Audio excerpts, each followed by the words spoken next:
The ancients warned us, in riddles, in scrolls, in fire-scorched visions of a future we refuse to believe. But now wars ignite without end, the oceans rise with no mercy, and the sky writes omens in smoke and flame. This isn't mythology anymore, it's the news, and it's only just begun. These are the terrifying prophecies for 2025, foretold centuries ago, and now unfolding before our eyes. Welcome to the reckoning. Before we dive into the chaos, hit that subscribe button so you don't miss what comes next, because trust me, it gets darker. While you're here, drop a comment. Where in the world are you watching from, and what time is it right now? Let's see who's joining this journey, and when. Wars and rumors of wars. Nation will rise against nation, and kingdom against kingdom. It begins, not with the blast of a trumpet or a scroll unfurling in a thunderous sky, but with a whisper, a news anchor's voice, trembling slightly, a headline flashing red. A tweet that spreads like a virus. It begins with, rumors quiet, constant, gnawing, and then, like a match to dry grass, it explodes. Wars and rumors of wars. It's an old phrase, a dusty line from the gospel accounts of Matthew, Mark, and Luke. But in 2025, it doesn't feel dusty. It feels like the daily news. Jesus, standing on the Mount of Olives, warned his disciples, "You will hear of wars and rumors of wars. See that you are not troubled, for all these things must come to pass, but the end is not yet." But what he didn't specify was the exact century when those words would grow teeth. And here we are centuries later staring at a world that seems tailor-made to fulfill that prophecy. Let's start in Ukraine. The invasion in 2022 wasn't just a regional crisis. It was the resurrection of something older, colder, and darker. Geopolitical war in Europe. Tank treads grinding across sovereign soil, airstrikes lighting up apartment blocks, civilians crouched in subway tunnels as if they were bomb shelters from a war that history swore we'd never repeat. And yet we did. But Ukraine is only one crack in the dam. Proxy wars boil across the Middle East, like old grudges that never learned how to die. In Yemen, Syria, and Libya, foreign powers pour in weapons and money, shaping the conflicts from behind the curtain. Iran and Saudi Arabia playing tug-of-war with ideologies. Turkey flexing across multiple fronts. Israel and Hezbollah locked in a staring contest that occasionally blinks into bloodshed. Africa, too, is burning at the edges. The Sahel region is a cauldron of coups and insurgencies. Sudan teeters on collapse. In the Democratic Republic of Congo, civil conflict bleeds into the 21st century like an unhealed wound. Ethnic tensions, warlords, multinational mining interests, it's a complex chaos, not easily explained in a 2-minute segment. But the body count doesn't care about context. And then there's the Pacific. The rise of China, the rattling of sabers in the Taiwan Strait, the whisper of hypersonic missiles and artificial intelligence-guided warfare, South Korea and Japan rearming, Australia hardening its northern coast, the United States, ever the global sheriff, struggling to figure out whether it's still respected or simply tolerated. There are war games in the South China Sea, spy balloons and submarines, accidental. Confrontations that feel a lot like rehearsals. None of this is hypothetical. It's not a movie trailer. It's not a maybe. It's happening. This is what ancient prophecy sounds like when translated into headlines. NATO warns of escalation. China scrambles jets. North Korea tests long-range missile. Every alert is a drumbeat. Every press conference is a chapter in a script that's been buried in holy books for millennia. But prophecy isn't just about the wars that erupt, it's about the wars that might. The rumors, that's where the real terror lives. Because in 2025, information travels faster than bullets. A fake video, AI generated. A hacked government feed. a mistranslated statement. And suddenly, two nations are on the brink because someone somewhere pushed send. This is where rumor becomes weapon and where prophecy becomes self-fulfilling. Ancient writers couldn't have imagined TikTok or disinformation campaigns run by state-sponsored troll farms.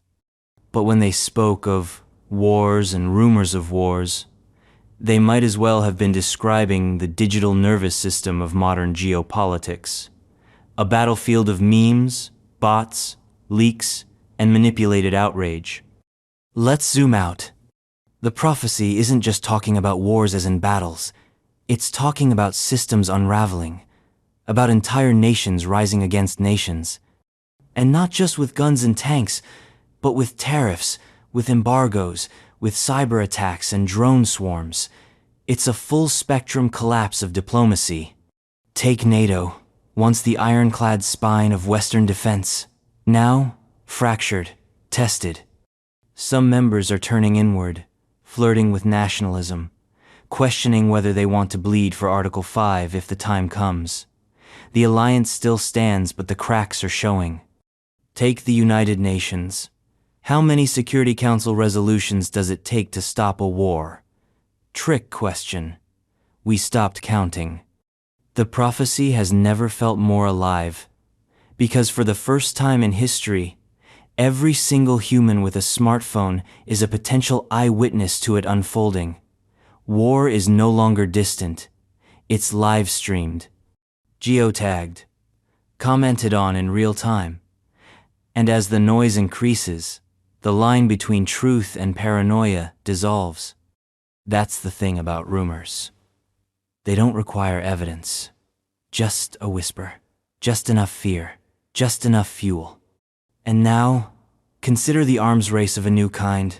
Not just nuclear stockpiles, but drones programmed to kill autonomously.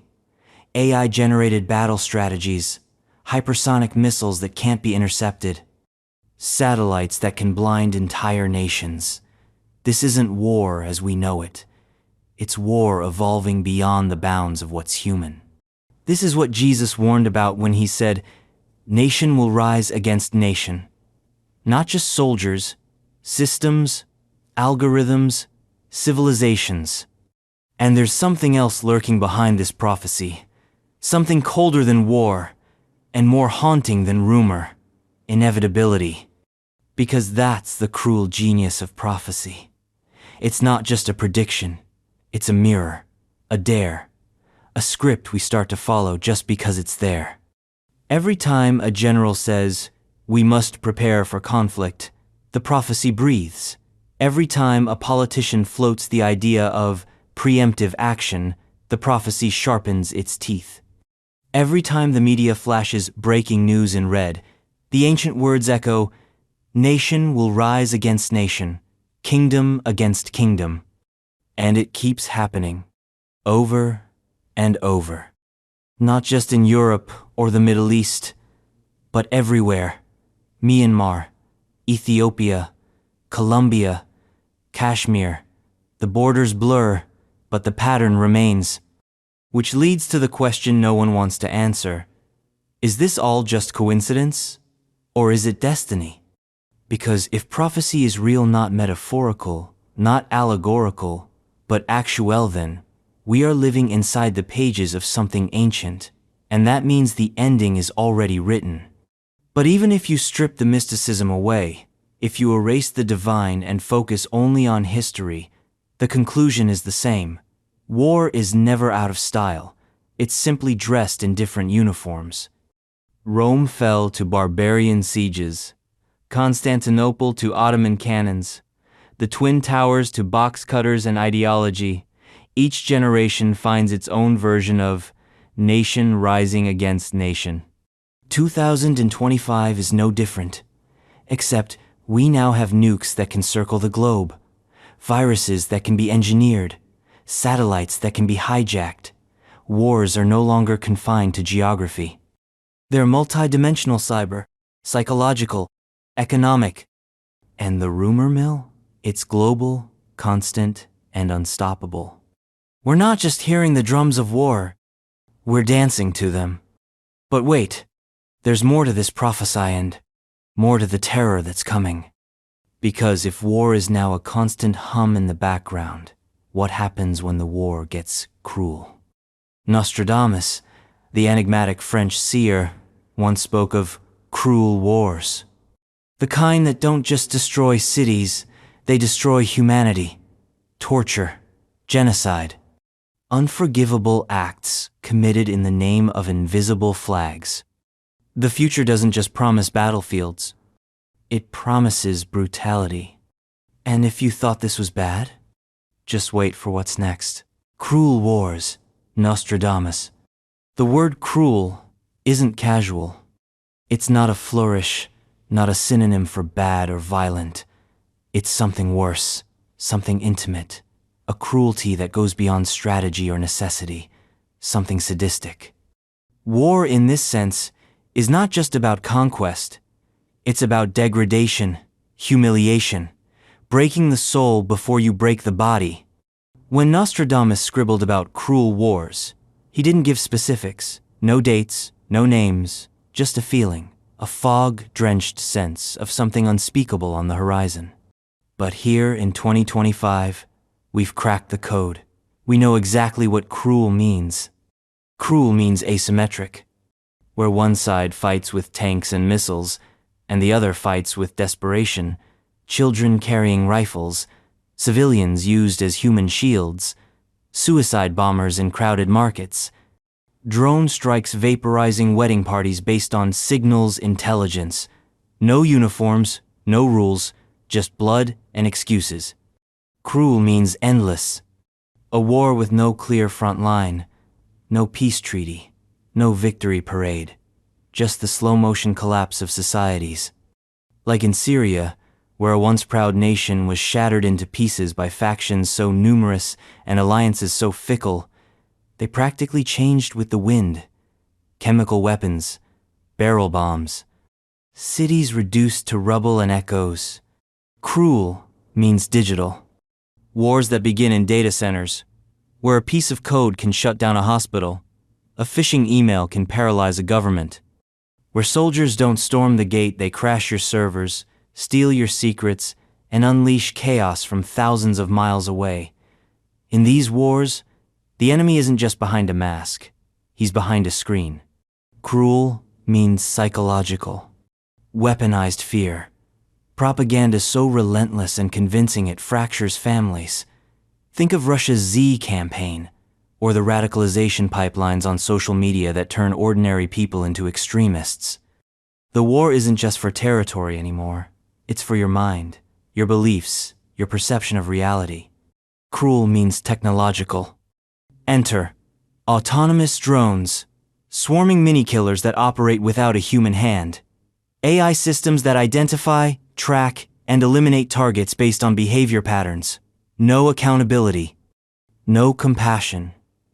Just algorithms optimized for death. And then there's the bioweapons, the kind we pretend don't exist. Designer viruses, engineered plagues, virulence tailored for specific populations, specific weaknesses. Wars where you never see the enemy, you just start coughing, then your lungs fill, then it spreads. Cruel means legal. Yes, legal. Because the modern battlefield comes with paperwork, sanctions that choke entire economies, legal warfare, lawsuits designed to bankrupt, multinational court cases as weapons, trade wars that quietly kill more than bombs ever could. Cruel means forgotten. Places like Tigray, Myanmar, Yemen, where atrocities happen every day, mass rapes, famine, torture, and the world scrolls past. No trending hashtags, no UN interventions, just ghosts. And finally, cruel means familiar. Because cruelty is now standard operating procedure, desensitization has set in. A missile hits a school? That's Tuesday. An airstrike flattens a hospital? We'll get to it after the sports segment. Cruelty used to be shocking. Now it's just content. Let's not sugarcoat it. Nostradamus didn't warn us about the future. He understood it. He saw that the worst thing about future wars wasn't the scale of destruction, it was the intimacy of it. The way it infects everything: schools, hospitals, churches, phones. And in 2025, we are knee-deep in it. Take a look at the modern military doctrine of full-spectrum dominance. It's not just about defeating your enemy. It's about controlling every possible domain: land, air, sea, space, cyber, and cognitive. That's right, cognitive, your thoughts, your emotional state. The goal isn't just to win, it's to break. And nothing breaks people like cruelty. Let's examine the word again. Cruel, rooted in the Latin. Crudelis, bloodthirsty, hard-hearted. The word describes not just an action, but a disposition. A kind of cold enjoyment in another's suffering. And this, perhaps, is what Nostradamus feared the most. Because cruelty is viral. It spreads. Once it's used by one side, it's justified by the other. Eye for eye, fire for fire. And soon, there are no innocents left, just participants. We saw this in Iraq, Abu Ghraib, hooded prisoners, dogs, mock executions. The photos leaked, and suddenly, cruelty became something to manage, not to end. We saw it in Afghanistan. Drone strikes authorized on metadata alone. Entire families vaporized because someone's cell signal matched a known target's pattern. We see it now in Gaza, where the cycle of violence is no longer even a circle, it's a spiral. Tighter, bloodier, more personal. Civilians as strategy. Fear as message. This is not a commentary on sides. This is a commentary on the shape of war. And in 2025, that shape is jagged, intimate, and cruel. Let's talk about the new frontier. Autonomous war machines. The future of cruelty is robotic, and it's here. DARPA, China, Israel, they've all developed lethal autonomous weapon systems, laws. Think. Killer drones the size of birds, ground robots with facial recognition, AI snipers. These aren't concepts. They exist. They are being tested, deployed. The horror? They don't get tired. They don't get PTSD. They don't question orders. They are war without conscience. And once you unleash that, you can't put it back in the box. Cruelty becomes standardized, algorithmic, optimized. The Geneva Conventions weren't written for this. But maybe the worst cruelty isn't mechanical. Maybe it's moral. The slow erosion of empathy. When civilians become statistics. When refugees become a problem. When headlines describe children as collateral damage. That's the final evolution of cruel wars. Not just what we do to each other, but what we become because of it. Desensitized, paranoid, willing to trade rights for safety, willing to justify anything: torture, assassination, censorship, because they might do it first. The old wars had battlefields, rules, codes of honor. The new wars have apps, data centers, no boundaries, no finish lines. And the cruelty? It's not the exception, it's the plan. Just look at the concept of gray zone warfare: conflict without open war, disruption without admission. Russia perfected it, China refined it, the US uses it too. Cyber attacks, propaganda, economic sabotage, no uniforms, no declarations. Just plain strategic, plausible, deniable. And all of it is by design. Nostradamus didn't see the tools, but he saw the pattern. War evolving into cruelty, cruelty evolving into normal, normal evolving into everything. Now imagine what happens when these cruel wars go global, when climate refugees cross borders and are met with bullets, when pandemics hit war zones with no medicine, when desperate populations elect strongmen who promise order at any cost. That's not science fiction. That's tomorrow's headline. And cruelty will be there too. smiling, waiting. But the worst part? The truly chilling part? We're adapting. The world has been in some form of war since 9/11. A whole generation has grown up never knowing real peace. Conflict is ambient now, like white noise, like traffic. And when cruelty becomes ambient, that's when prophecy turns into curse. So if you think war is bad, no. If you think it's terrifying that tanks still roll and missiles still fly, remember this. It's not just the scale that matters. It's the intent. And war in 2025? It's not about victory. It's about pain. And the prophecy doesn't end there. Because as nations turn cold and cruelty becomes currency, another shift begins. The world isn't just fighting external enemies anymore. It's starting to fracture from within. If this is already giving you chills, imagine what's still ahead. Hit subscribe to stay locked in, we're just scratching the surface. And tell us in the comments, where are you watching from, and what time is it right now? Let's map the prophecy together. Shifting global power leading to contention. Nostradamus, implicitly in various quatrains. Power doesn't just shift, it slips, it trembles. It crashes through the floorboards like a chandelier cut loose from the ceiling. And when power moves, it doesn't go quietly. It brings friends, fear, paranoia, war.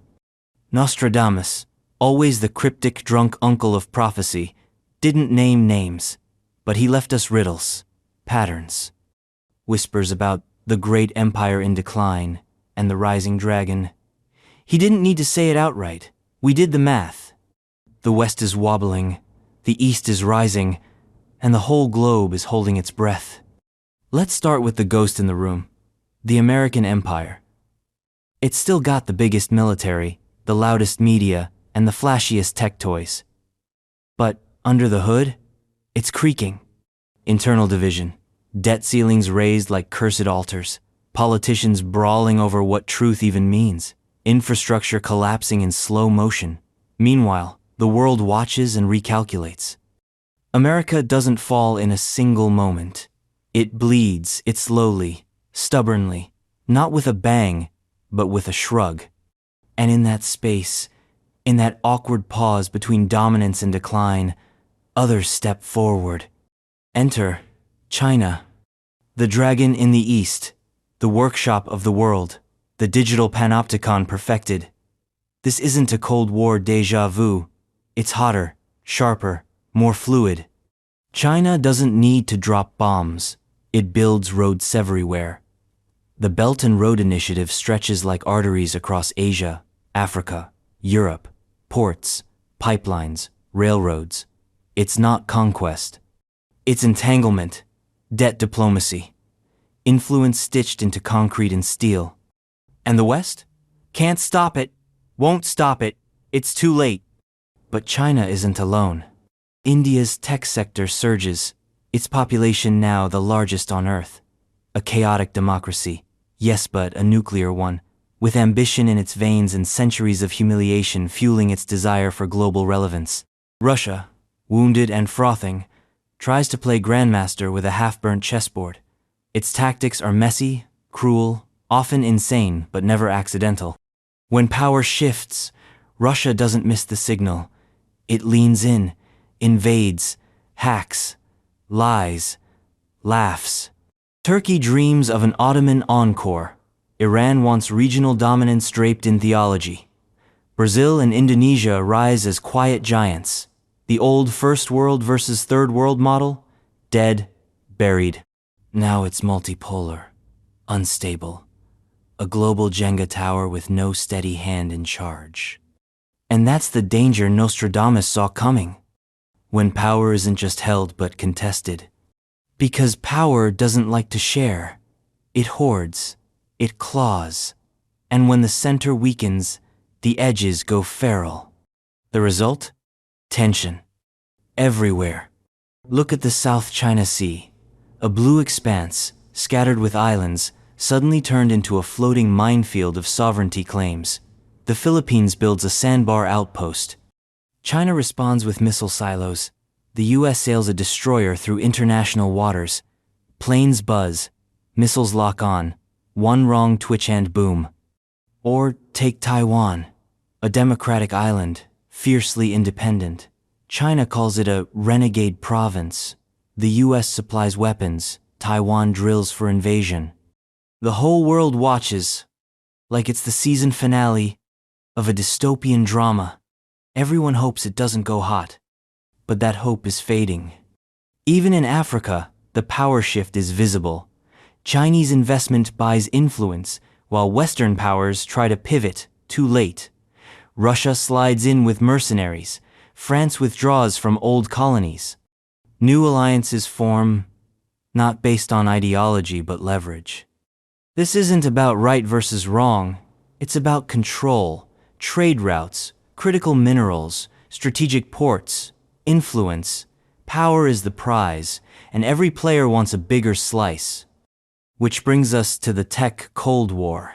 5G, AI, quantum computing, these aren't just buzzwords, they're battlegrounds. The race isn't just to dominate militarily, it's to dominate infrastructure. Whoever builds the servers owns the data. Whoever owns the data owns the century. And right now, the lines are being drawn. US bans Huawei. China bans Micron. Countries fence off the internet. Censorship becomes cyber sovereignty. It's not the Iron Curtain, it's the digital firewall. 2 internets, 2 standards, 2 visions for humanity's future. Meanwhile, Europe tries to mediate, to regulate, but it's caught in the squeeze. Dependent on NATO for defense, dependent on China for trade. The old colonial capitals now feel like aging monarchs at a nightclub, respected but increasingly irrelevant. And yet, the danger isn't just global, it's domestic. Because when power shifts internationally, it destabilizes internally. Governments become paranoid, nationalists rise, borders harden, alliances fray. The European Union wobbles under the strain of migration, inflation, and ideology. The United States fractures along ideological, racial, and economic lines. Civil discourse mutates into civil disobedience. Civil disobedience morphs into something darker. In this world, every country becomes its own pressure cooker, and no one wants to be the one who blinks first. That's where war stops being a decision and becomes a reaction. Nostradamus might not have known about economic sanctions, proxy states, or semiconductor blacklists, but he understood the energy, the tipping point. And we are there. Global power isn't just shifting, it's unraveling. Because power, once challenged, doesn't stabilize. It spirals. When an old empire sees its grip slip, it tightens, it lashes out, it doubles down. Think Rome, think Britain, think America? What does a declining superpower do when it realizes decline is inevitable? What does a rising power do when it feels the moment has come to claim its seat? What does the rest of the world do when forced to choose? Because in the 21st century, power isn't just military or economic. It's informational, psychological, cultural. TikTok becomes a geopolitical weapon. K-pop fans flood propaganda hashtags. Memes destabilize elections. Truth isn't just subjective, it's programmable. And that's the true terror of shifting power. It doesn't just redraw borders, it rewires minds. One nation's freedom fighter is another's terrorist. One country's security law is another's totalitarian crackdown. One side's free speech is the other's hate speech. There are no shared rules anymore, just narratives.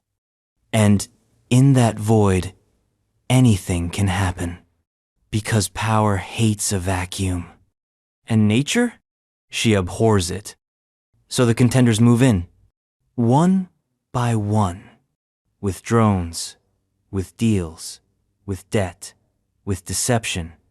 The world is no longer ruled by kings or congresses. It's ruled by algorithms and interests. by those who can outlast the storm, not those who can stop it. Nostradamus didn't give us dates, but he gave us dread, a sense that when the chessboard flips, the pieces don't land cleanly. They splinter. And now we are entering the era of splinters, where alliances dissolve, where rivals rise, where even neutrality becomes impossible. You pick a side, or the side picks you. And if you think this power shift is just a polite game of diplomacy and trade talks, look closer. The weapons are already primed. The alliances are already fraying. The stage is already set. And if cruel war is the symptom, then shifting global power is the cause. But don't get too comfortable. Because while empires rise and fall, what really shatters nations is what happens inside them. Internal strife and civil unrest, biblical prophecies, various ancient texts. A nation doesn't implode overnight. It cracks. Hairline fractures that run silent beneath the surface. Ideological stress, economic decay, cultural fatigue. Until one day, something tiny, one injustice, one protest, one spark sets the whole damn thing ablaze. The Bible warned about it in whispers and thunderclaps. Prophets, wide-eyed and ash-covered, spoke of kingdoms divided from within, of sons against fathers, cities ablaze. Of the sword not from afar but drawn from one's own sheath. In 2025, that prophecy breathes fire. Because now, we don't just fight foreign enemies, we fight each other. Internal strife isn't just a symptom. It's a sickness, slow, corrosive, and incurable if ignored. And today, the world's biggest threats aren't just borders and bombs, they're breakdowns. Civil unrest, social collapse, nation against itself. Let's start with the obvious. The United States of America. Once the image of stability, now the global poster child for ideological whiplash. Elections no longer settle debates. They start new wars in truth, on rights, on reality itself. The political spectrum has become a battlefield. Moderates vanish like species in a dying ecosystem.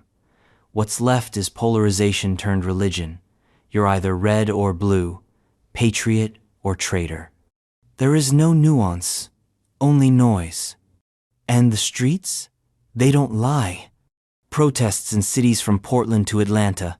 Some about police brutality, some about abortion rights, some about mandates, masks, migrants, tear gas curling over federal buildings, SWAT teams in armored trucks, civilians in tactical gear. Everyone's armed literally and ideologically. The 6th of January was not the end. It was a rehearsal. A system this strained doesn't need a revolution. It needs a bad news day. But don't make the mistake of thinking this is a uniquely American pathology. The contagion of internal collapse has gone global. In France, pension reforms triggered mass protests. Trains halted, fires lit. Riot police swarmed cobblestone streets while citizens chanted the modern French anthem, Non, non, non. Economic pressure creates political heat, and the explosion always happens in the city square. In Germany, far-right marches clash with anti-fascist counter-protests. Neo-Nazis resurrecting old ghosts.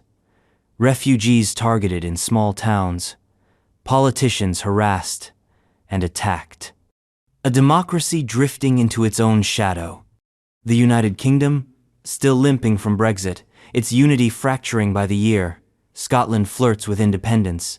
Northern Ireland simmers. Economic pain feeds populist rage.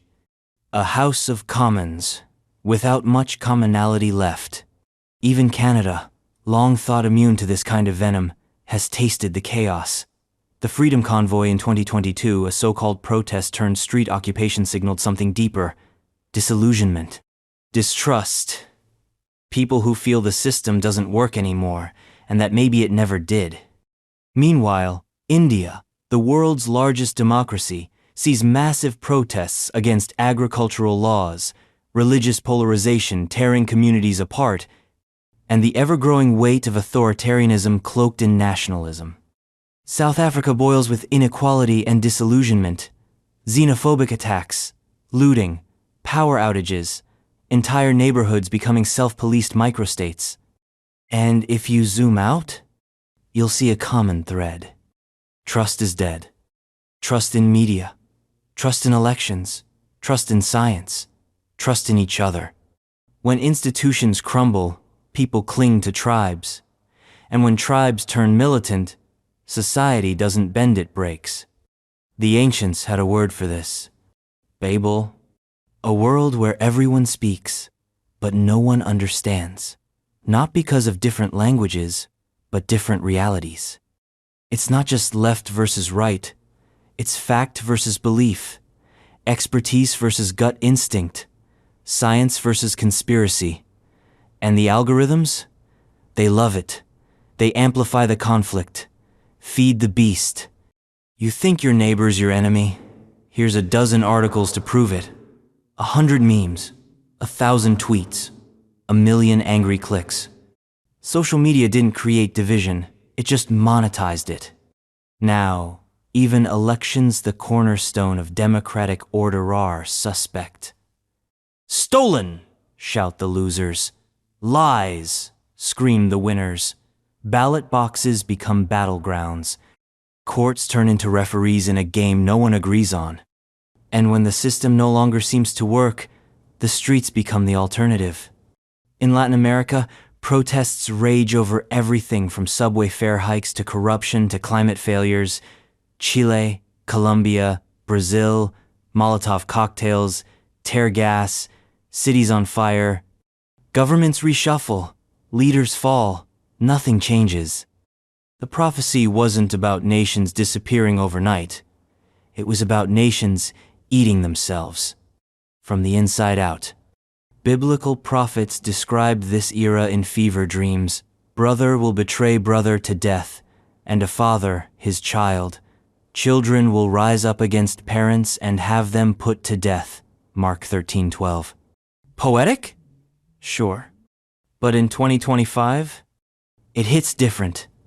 Think about political polarization at the dinner table. Families broken over Facebook posts. Friendships ended over vaccine debates. Romantic partners arguing not over dishes or rent, but over what constitutes reality. Civil unrest isn't just on the streets. It's in the heart, the mind, the home. And this unrest is no longer fueled solely by injustice. It's supercharged by existential dread.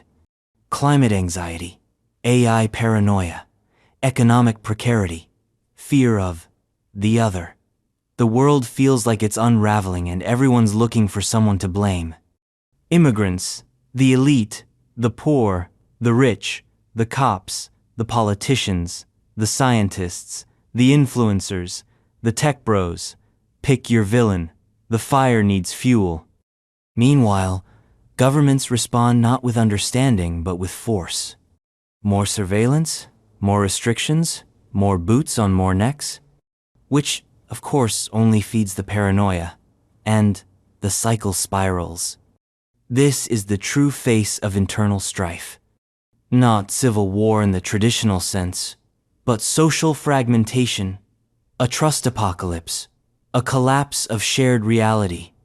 The ancients didn't have words like polarization or algorithmic extremism. But they saw this coming. They saw the moment when the glue holding society together starts to melt, when disagreement becomes division, when anger becomes action, when unrest becomes inevitable. In ancient Rome, there were bread riots. In France, guillotines. In Weimar Germany, hyperinflation and street brawls. Every empire has a moment when the internal rot becomes visible, when people stop fearing the foreign enemy and start fearing each other. 2025 is our moment. And it doesn't matter what country you're in, the pattern is the same. An overworked population, a shrinking middle class, the death of trust, the rise of rage. Governments that promise order but deliver only optics. Leaders who don't lead. Citizens who don't believe. Protests that burn bright, then fizzle, until the next one, and the next. Unrest is the new normal. The prophecy is not about a single spark. It's about a world soaked in gasoline. And it asks the darkest question of all. What happens when the enemy is us? But the prophecy doesn't stop there. Because unrest is just the beginning. And once you tear yourself apart from the inside, the outside world sees an opening. The spread of extremist ideologies causing conflict, general theme in apocalyptic literature. Ideas don't bleed, but they make people bleed. That's the paradox of extremist ideologies. They're invisible, untouchable, immaterial. And yet, they leave a trail of corpses, collapsed states, and broken cities wherever they travel. In 2025, these ideologies no longer live on the fringe. They've gone mainstream, viral, weaponized. And the ancients saw it coming. From fire and brimstone prophets to desert mystics scribbling end-time visions by torchlight, there was always a common thread. Beware the false teachings. Beware those who lead with rage and offer salvation soaked in blood. They warned of serpents in pulpits, of mad kings anointed as messiahs, of philosophies that promise heaven and deliver hell. Welcome to the present. Extremism isn't lurking in the shadows anymore. It's running for office. It's trending. It's monetized. It's retweeted, rebranded, and redesigned for mass consumption. And it doesn't matter what flag it flies. Religious, political, ethnic, ecological, digital. The ideologies may differ, but the mechanism is the same. Us versus them. Purity versus corruption. Righteousness versus evil. Let's talk about religious extremism, ancient, primal, and endlessly adaptable. In the 21st century, we've seen its modern avatars rise and metastasize like tumors with their own armies. Al-Qaeda, Boko Haram, Taliban 2.0. These are not just terrorist groups, they're ideologies with logistics departments, social media campaigns, recruitment funnels, theocratic dreams cloaked in apocalyptic theology. They promise paradise. They deliver public executions. And they're not gone. They've morphed. Gone underground, rebranded, scattered across continents. The ideology survives, even when the leadership dies. It lives in prison cells, in internet forums, in WhatsApp chains. In disillusioned youth who've seen too much and understood too little. But it's not just Islamism. Every religion has its extremists. Hindu nationalism in India, increasingly militant and exclusionary. Religious minorities scapegoated. Historical wrongs twisted into justifications for violence.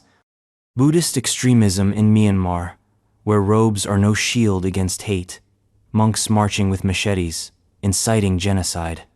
Christian extremism in the West, where prophecy merges with politics, and QAnon is baptized in scripture, where crusader language comes back, wrapped in stars and stripes, where violent fantasies of righteous war fuel real-world attacks. And then there's ethno-nationalism, an ideology so ancient, it predates language. We are the chosen, the pure, the real. It's in the blood, the soil.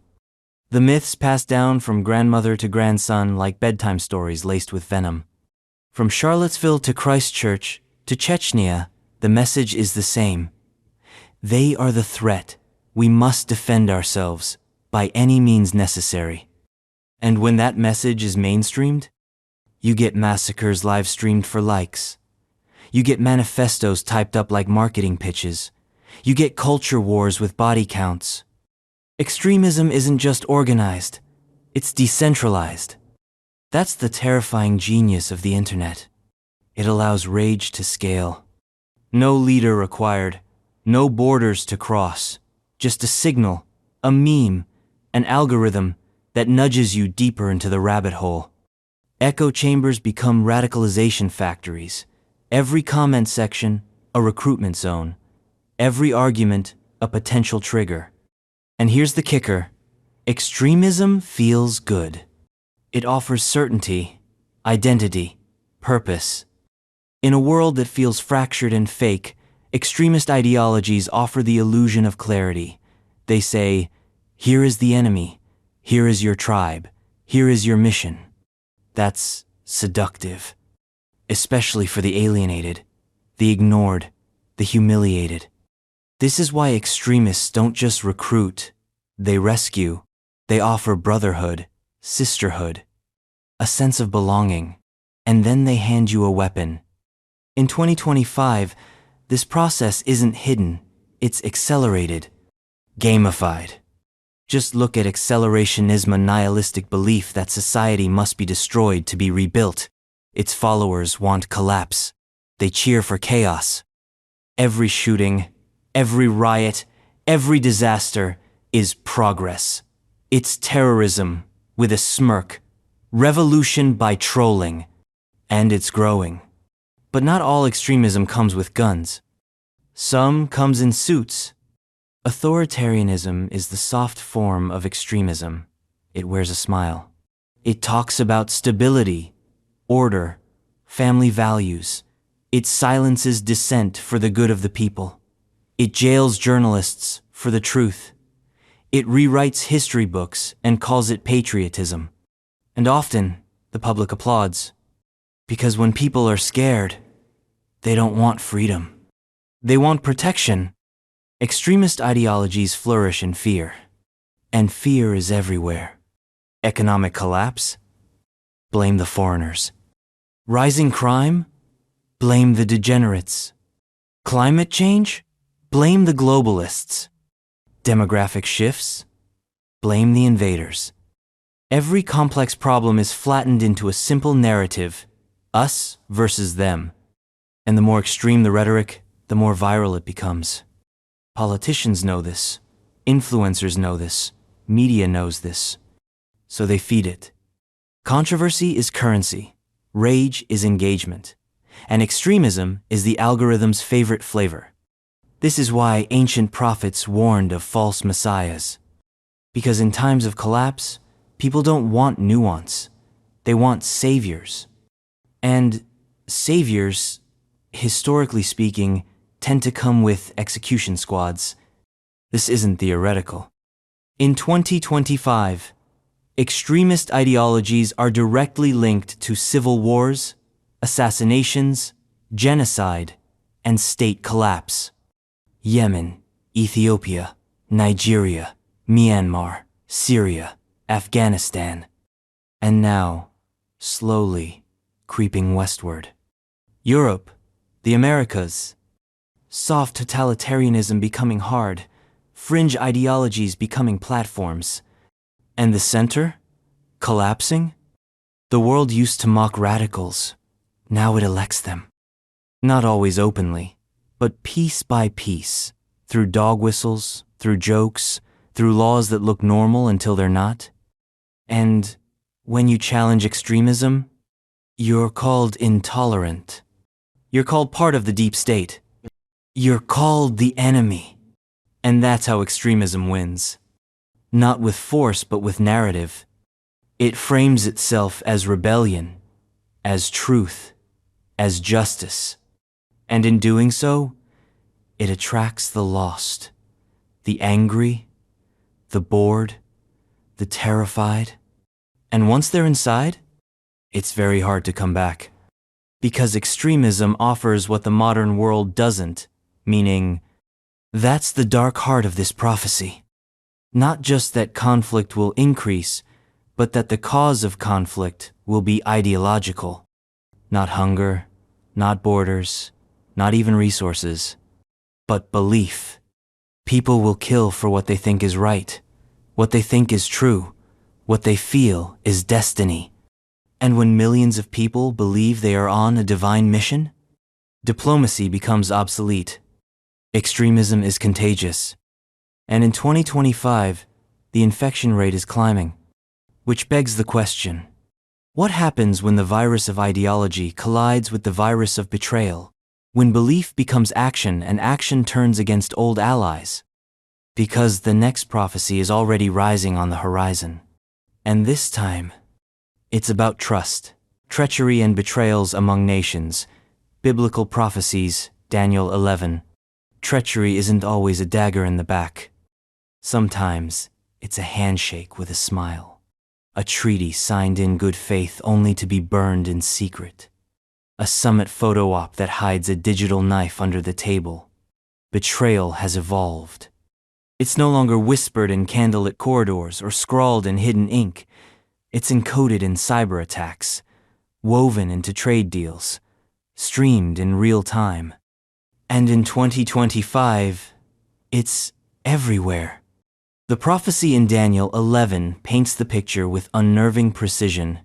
Kings making alliances, only to double-cross each other. Armies marching based on lies. Peace promised, then broken for personal gain. It's not just a warning, it's a blueprint. And right now, we're building from that blueprint, brick by brick. Because the 21st century is the golden age of betrayal. Let's begin with the most insidious form of modern treachery. Cyber warfare. A country promises cooperation at a global summit, then hacks its allies' infrastructure the next week. Power grids crash. Banking systems glitch. Medical records vanish. A virus implanted years ago activates like a sleeper agent. And the enemy? Denies everything. Must have been a rogue actor. Sure, and I'm the king of Persia. This isn't theory, it's doctrine. Every major power today has a cyber command, digital armies, weaponized code, and the targets aren't just enemies, they're allies. Friendly surveillance, they call it. Strategic espionage. Trust with an expiration date. But betrayal doesn't just come through keyboards. It comes through alliances. Or more accurately, the collapse of them. Take NATO, once the indomitable bulwark of Western unity. But in recent years, fractures, frustration, leaders questioning mutual defense commitments, whispers about freeloading. Some members drifting toward authoritarianism, flirting with Russia, ignoring human rights obligations. Article 5, the sacred pact begins to feel like a gamble. Will they really come if we're attacked? Ask Ukraine. Ask Georgia. Now, NATO isn't the only alliance on shaky legs. The United Nations, once a cathedral of diplomacy, has become a theater of staged outrage. Vetoes fly like missiles. Resolutions are drafted and discarded like toilet paper. Peacekeepers are caught committing crimes they're supposed to prevent. Even economic unions, like the European Union, are plagued by betrayal. Member states hoarding vaccines, cutting secret gas deals, blocking policies to protect their industries. Solidarity becomes conditional. The spirit of unity fades under the weight of self-interest. But betrayal isn't limited to formal institutions. It lives in the economy. Currency manipulation, trade deals with secret exit clauses, intellectual property theft, masked as cooperation, nations selling out their own populations to foreign corporations. Leaked documents reveal lobbying, bribery, backroom meetings. Trust dies by 1,000 microtransactions. This is the prophecy realized not with swords, but with signatures. The betrayal is quiet, professional, legal. And because it wears a suit and tie, we don't call it evil. But make no mistake, it is. Now let's talk about espionage. James Bond fantasy? Hardly. In 2025, every embassy has a shadow mission. Diplomats double as data thieves. Cultural exchanges, mask recruitment programs. Friendly journalists are foreign agents. Student visas? Trojan horses. Entire elections have been flipped by misinformation campaigns. Entire regions destabilized by whisper networks and fake NGOs. Treachery is no longer a failure of loyalty, it's a policy. And when caught, no comment. And then there's the betrayal of values. nations preaching democracy while funding dictatorships, calling for freedom while selling weapons to tyrants, lecturing on human rights while imprisoning whistleblowers. It's hypocrisy on an industrial scale, and everyone knows it. The world isn't just watching, it's learning. They see that alliances are masks, that loyalty is leverage, that trust is for amateurs. This global theater of betrayal has a lead actor, self-interest. And everyone's performing. From superpowers to microstates, the same script plays out. Make the deal. Break it when convenient. Blame someone else. And in the background, ancient words echo. He shall act deceitfully and become strong with a small number of people. He shall devise his plans against the strongholds, but only for a time. Daniel 11:23, -24. That's not just a passage, it's a prophecy incarnate. Small groups, hidden strategies, power gained through deception. Sounds a lot like modern foreign policy, doesn't it? And it's not just governments. Even corporations betray nations now. They promise jobs, then offshore them. Promise innovation, then hoard patents. Promise transparency, then sell your data to the highest bidder. In 2025, big tech has bigger GDPs than most countries. And loyalty? It's for sale. Meanwhile, average citizens are caught in the crossfire. They're told their country stands for justice while it funds regimes that execute journalists. They're told their votes matter while social media feeds are manipulated by foreign trolls and domestic bots. They feel betrayed. And they are. Because betrayal is no longer a scandal. It's a rhythm, a tempo we've learned to march to. Remember when countries invaded others based on lies? Oh wait, you don't have to remember. It's happening now. WMDs, national security, preemptive defense. The language of betrayal is always poetic, always noble on paper, always lethal in execution. And when the truth comes out, apologies, investigations, then silence. Because here's the terrifying part. There are no consequences. Betray a treaty? Blame a bureaucrat. Break international law? Claim self-defense. Backstab your ally? Call it strategic repositioning. And if you're strong enough, you rewrite history. You don't lose trust, you redefine it. And that's what makes betrayal in 2025 so dangerous. It's not shocking anymore. It's systemic. Which leads to a darker layer of the prophecy: internal betrayal. Leaders betraying their own people. Presidents bypassing constitutions, prime ministers undermining elections, intelligence agencies spying on citizens, judges selling verdicts, police enforcing ideology instead of law. The betrayal isn't just between nations, it's within them. And in that environment, paranoia becomes policy. Everyone suspects everyone. Allies are temporary. Enemies are forever. And diplomacy? That's just betrayal waiting to happen. So how does this end? What happens when no one trusts anyone? When every treaty is a time bomb? When betrayal is the baseline? That's the question Daniel leaves hanging. He describes kings who rise through deception then fall just as suddenly. Empires built on lies reduced to ash. The only constant? Betrayal eats its own. Every backstabber eventually gets stabbed. Every deceiver is deceived. Every treacherous empire crumbles under the weight of its own duplicity. But before that collapse, comes chaos. And after chaos, comes something worse. Because when trust dies and nations tear up alliances, they fight over something else. Something more primal. Something more precious. Resources. Conflicts over resources, implicit in many ancient texts about scarcity. At the end of the world, there won't be a nuclear flash or an alien mothership. No horsemen, no golden trumpet. There will be an argument over water. A skirmish over farmland. A border drawn around a river and then defended with tanks. Because long before we destroy ourselves with ideology or machines, we'll do it the old-fashioned way, by fighting over what's left. Scarcity is the most ancient conflict. It predates empire, predates scripture. It's the fundamental law of survival. When there's not enough, someone has to lose. And the ancient texts, cloaked in metaphor and myth, saw it coming.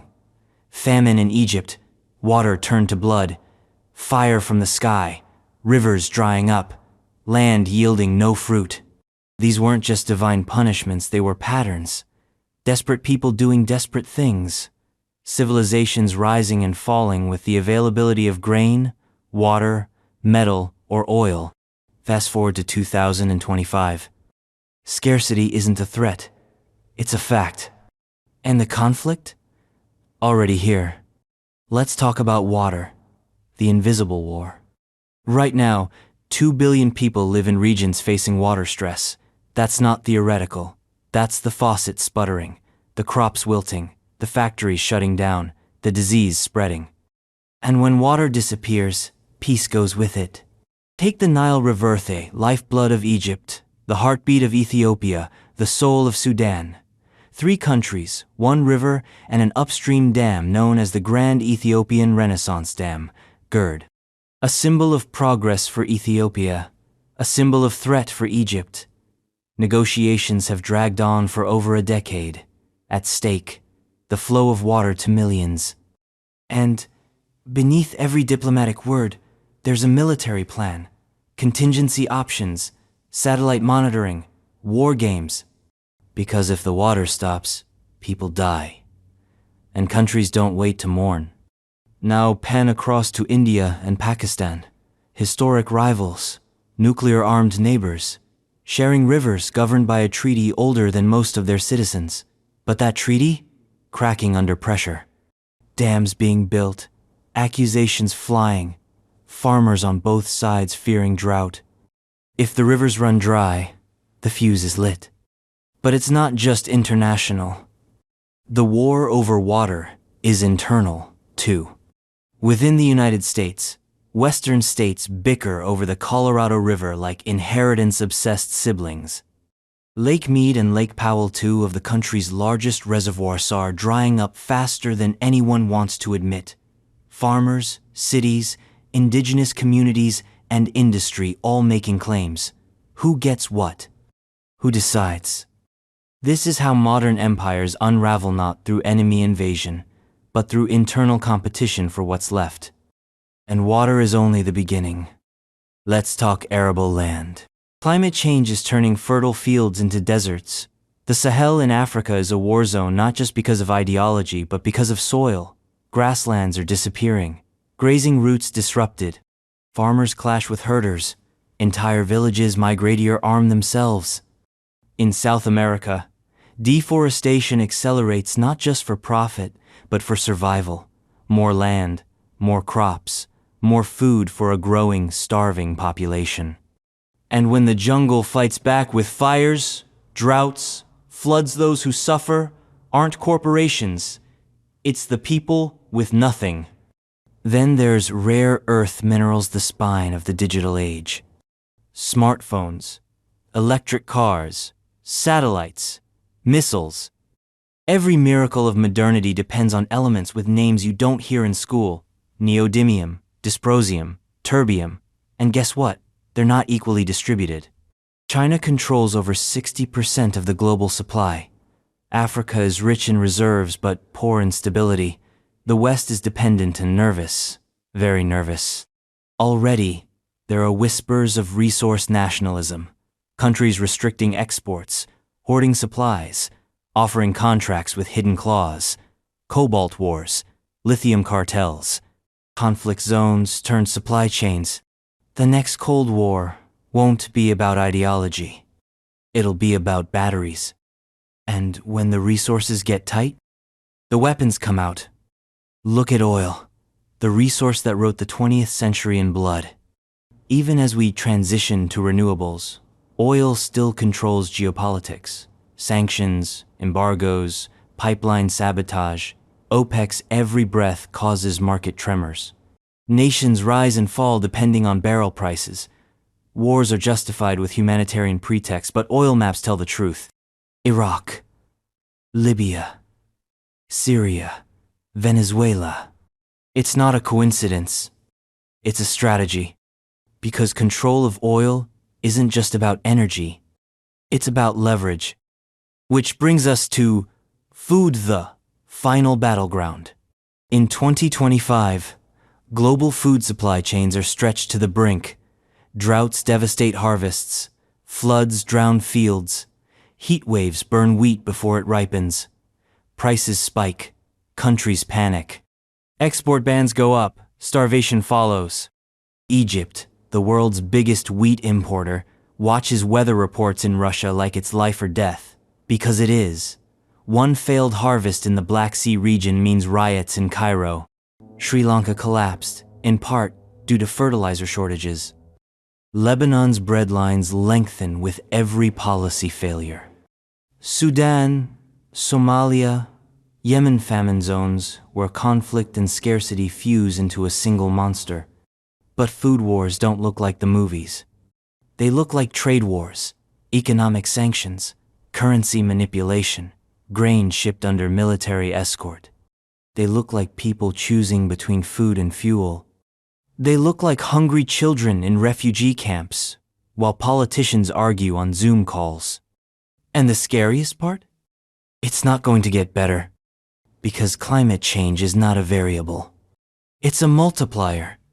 Every flood, drought, or storm turns manageable scarcity into chaos.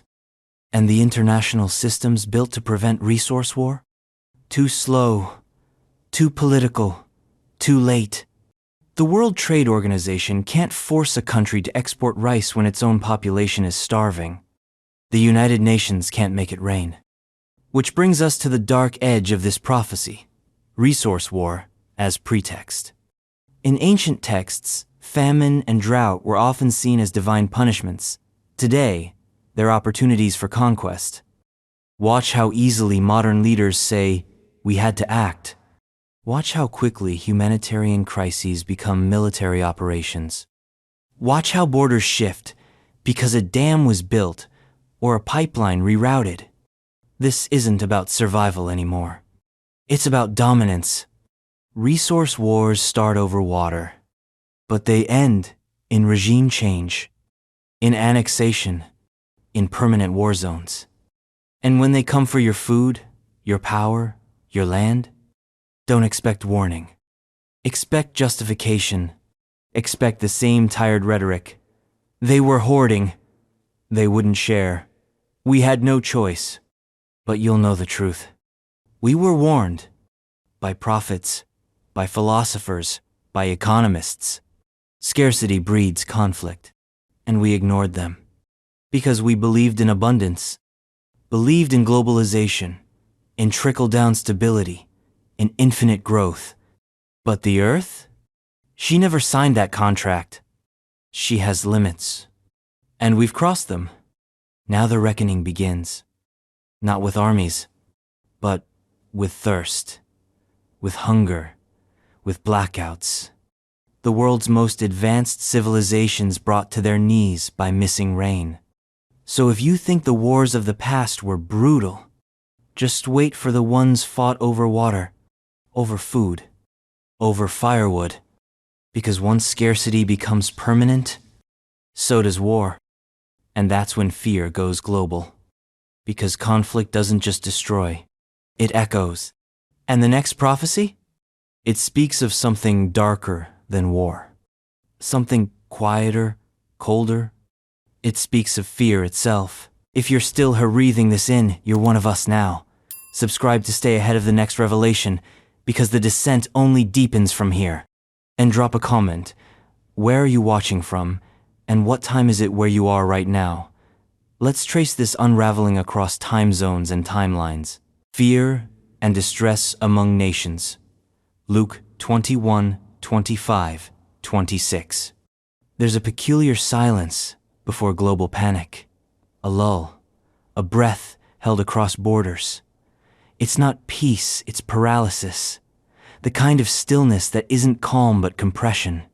The moment just before glass shatters, just before the scream, it's the sound of dread growing teeth. Luke 21:25, -26 didn't mince words. It warned of a time when there will be signs in the sun, moon, and stars, and on the earth distress of nations, with perplexity, men's hearts failing them for fear, and for looking after those things which are coming on the earth. A prophecy not about fire or war but fear, global, inescapable, viral. And in 2025, that's where we are. The age of distress, of collective anxiety scaled to 7 billion. Because unlike a battlefield, fear doesn't need geography. It doesn't require a cause. Fear is its own ecosystem, a self-feeding fire that burns with or without fuel. And it's spreading. Open your newsfeed, one half shrieking about catastrophe, the other half pretending nothing is wrong. It's whiplash. Every day brings a new horror, or worse, an old one in a new costume. A terror attack. A mass shooting. A financial collapse. A Category 6 storm ripping roofs off cities. A viral post that triggers riots. And beneath it all, the same question, what the hell is going on? Fear doesn't just rhisate fractures. People stop believing in institutions, in each other, in the future. They brace for impact, and the longer nothing happens, the more they tighten, until even the breeze feels like a bomb. This isn't just political polarization or economic downturns. It's not just about pandemics or propaganda. It's all of it, braided together into a noose. That's what makes fear in 2025 so lethal. It's layered. You're afraid of losing your job, but also your country. You're afraid of getting sick, but also that the hospital will turn you away. You're afraid of your neighbor's ideology, your government's intent, the planet's temperature, and the next update to your terms of service. This fear is not irrational. It's logical, documented, statistical. It's the rational response to a world built on systems that no longer work the way they promised. Fear isn't the glitch. It's the update. Let's talk about governments, the traditional guardians of order. Now, they're amplifying the distress. Populist regimes run on panic. They inflate fear like currency, spend it on elections, and default once they've secured power. Fear of immigrants. Fear of the other party. Fear of change. Fear of progress. And when fear becomes policy, you get walls instead of bridges. Surveillance instead of security. Censorship instead of stability. But governments aren't the only ones wielding fear. So are corporations. Fear cells. Ask the insurance industry, raking in profits from climate chaos. Ask Big Pharma, making billions while entire regions beg for medicine. Ask social media platforms, whose algorithms boost rage because calm doesn't click. We are not consumers anymore. We are data points in a global stress test. Our fears are categorized, ranked, marketed. The result? A society where no one sleeps well. Because even dreams are infiltrated now.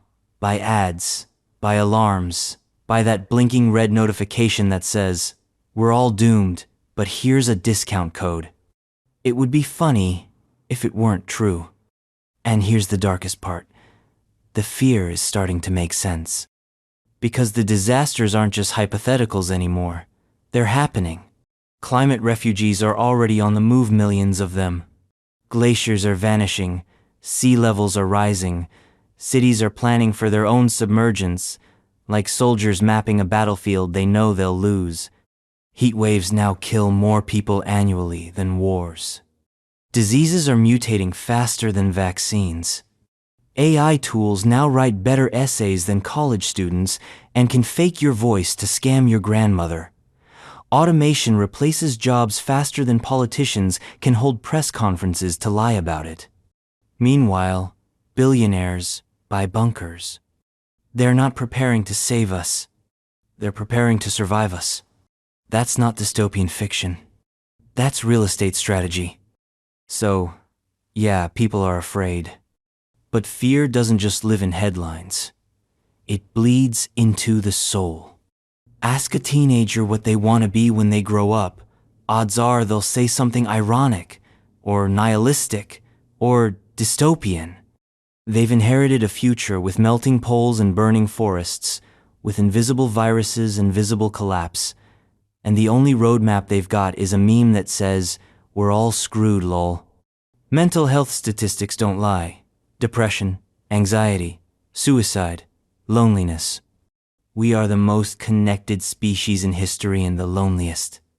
Because nothing connects when everyone is terrified. And what happens when fear hits critical mass? You get reactionary politics, mass protests, cults, panic buying, conspiracy theories, war. Fear makes people do stupid, savage things.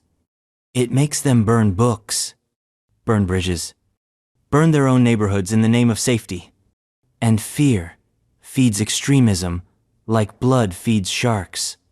You think it's a coincidence that every major conflict of the 2020s is being justified with some flavor of existential dread? They're coming for our jobs. They're replacing us. They're corrupting our children. They're destroying our way of life. It's not propaganda, it's prophecy with a brand strategy. And like any virus, fear mutates. Now it's digital. Deepfakes blur reality. Bots flood comment sections with panic. False alarms go viral faster than corrections. The truth becomes irrelevant. Because in a world of infinite headlines, fear is the only thing that sticks. Governments build bunkers. Civilians hoard ammo. Scientists warn. No one listens. Preppers go viral. Doomsday becomes fashion. You can now buy apocalypse-themed home decor. Fear has been aestheticized. Distress is a vibe. And the prophets? They're trending. People once mocked preachers shouting about the end times. Now we pay for subscriptions to podcasts that say the same thing with better microphones. The only difference? One wore robes.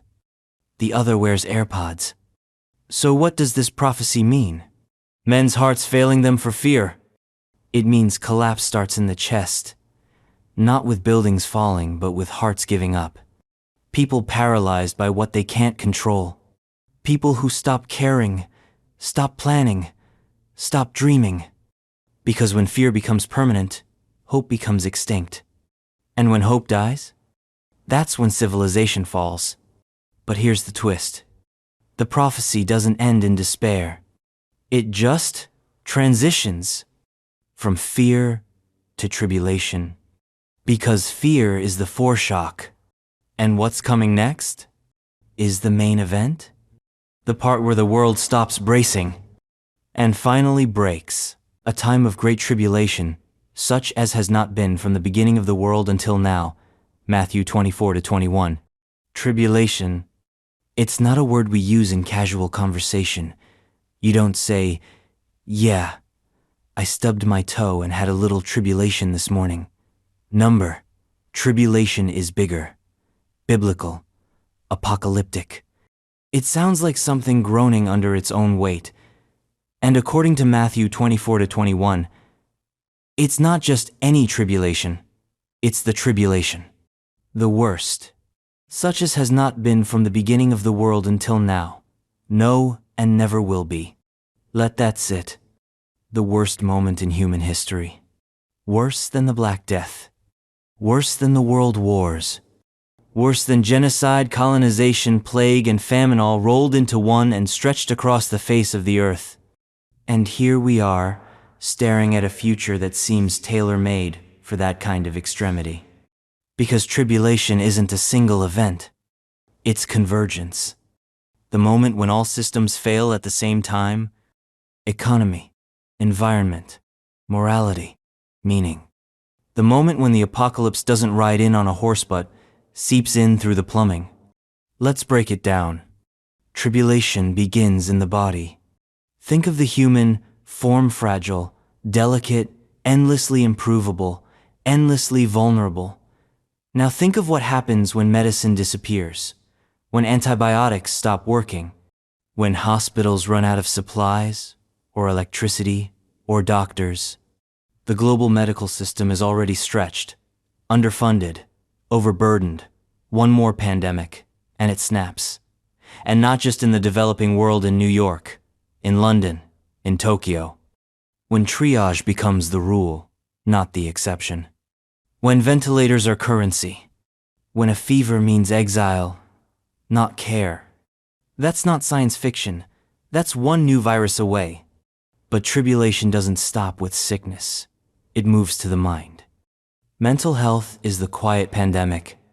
And in a world unraveling, there's no couch, no therapist, no pill strong enough to rewire a population that's been gaslit by every institution it was raised to trust. What does tribulation look like in the soul? Suicide spike. Birth rates crash. Faith crumbles. People stop planning for the future not because they're lazy, but because there's no future to plan for. You think that's dramatic? Look at the data. Young people today are more anxious, more depressed, more medicated, more addicted, and more uncertain than any generation in modern history. And that was before the disasters. Which brings us to the environment, because if tribulation has a soundtrack, it's the scream of a planet in collapse. Storms don't obey seasons anymore.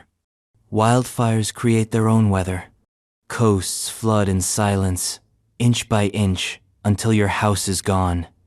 The Amazon wheezes, the coral bleaches, the ice melts, and everyone knows it, but no one with power moves fast enough to stop it. Because stopping it costs money. And the money's already spoken, for by billionaires building bunkers. But this isn't just about global warming. It's about global withering. The Earth is becoming a graveyard of ecosystems. Each one a brick in the tomb of human civilization. And we haven't even talked about the economy yet. Because if you think tribulation skips Wall Street, think again. The system is broken, built on debt, fictional growth, bubbles inside of bubbles bursting in slow motion. Inflation isn't temporary. It's terminal. Wages stagnate, costs rise, savings vanish. The middle class evaporates, and the divide between rich and poor becomes not a gapet, a chasm. Across that divide, rage, riots, looting, class warfare, revolutions sparked by the price of bread. This is how tribulation flows through the bloodstream of society, one empty pantry at a time. But the most dangerous aspect of tribulation? It doesn't feel like one thing. It feels like everything, everywhere, all at once. Your car doesn't start, your rent's overdue, the internet's down, a heat wave fries your grid, your child's school becomes a war zone, the grocery store shelves are bare, the news says it's fine. You know it's not. And that pressure? It's relentless. Every problem becomes unsolvable. Every solution creates new problems. Technology was supposed to save us, but now it terrifies us. AI deepfakes destroy truth. Surveillance becomes the norm. Freedom becomes a nostalgic concept. Meanwhile, governments crack under pressure. Some go full autocrat. Others collapse entirely. Civil wars erupt. Coups flourish. Law becomes suggestion. Borders become fantasy. Violence becomes routine. And religion? That doesn't save us either. Because in times of tribulation, faith fragments. You don't get one antichrist. You get thousands. Each with a platform. Each with a microphone. Each offering salvation for a price. People don't just lose faith in God, they build new ones. Cults explode. Online prophets rake in millions. Conspiracy becomes canon. Reason becomes heresy. And morality? That's gone too. Ethics bend under stress. What was once unthinkable now, justifiable. Steal to survive. Kill to protect. Silence to keep your job. Collaboration disguised as compromise. That's the worst part of tribulation. Not what happens to the world. What happens to you? Who you become when survival erases compassion. When love becomes liability. When truth becomes dangerous. That's what Matthew warned about. That's what he saw from across the centuries. A time when the worst of humanity wouldn't be an exception, it would be the rule. The new normal. The baseline. And when the dust settles, if it ever settles, nothing remains untouched. Not cities, not families, not even time itself. Because tribulation warps time, days blur, years stretch, the future becomes a joke, the past becomes a myth, only the present matters, and even that feels shaky. It's a loop of stress, of fear, of loss. But here's the most chilling detail in the prophecy. There is no second act, no cavalry, no reset. This tribulation, Matthew writes, will be unlike anything the world has ever seen or will see again. That means it's the peak, the mountain of madness, the crescendo of chaos. And once we pass it, there's no going back, because some things break forever. Society, climate, trust, meaning. But tribulation isn't just an event. It's a revelation. It shows us who we really are, what we really worship, how fragile our civilization is, how quickly we revert to beasts, and how easily prophecy becomes reality not through divine intervention but through our own arrogance. We built the machine. We fed the machine. We ignored the alarms.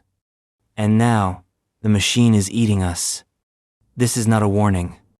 It's an obituary written in real time. But the prophecy doesn't end here.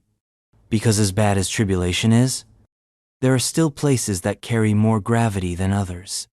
Holy places, sacred soil, and when the world burns, people look to the ancient land, to a place soaked in history, a place that, even in peace, trembles. And the next prophecy takes us there. Conflicts involving the Holy Land, biblical prophecies, various texts. If the earth has a fault line for prophecy, it's the Holy Land.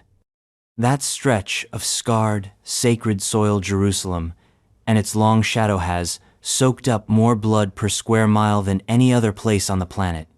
And in every holy book, every ancient vision, every apocalyptic script, it shows up again as a battlefield, as a cradle, as the beginning and the end. In 2025, it's not just a location, it's a pressure point for the entire world.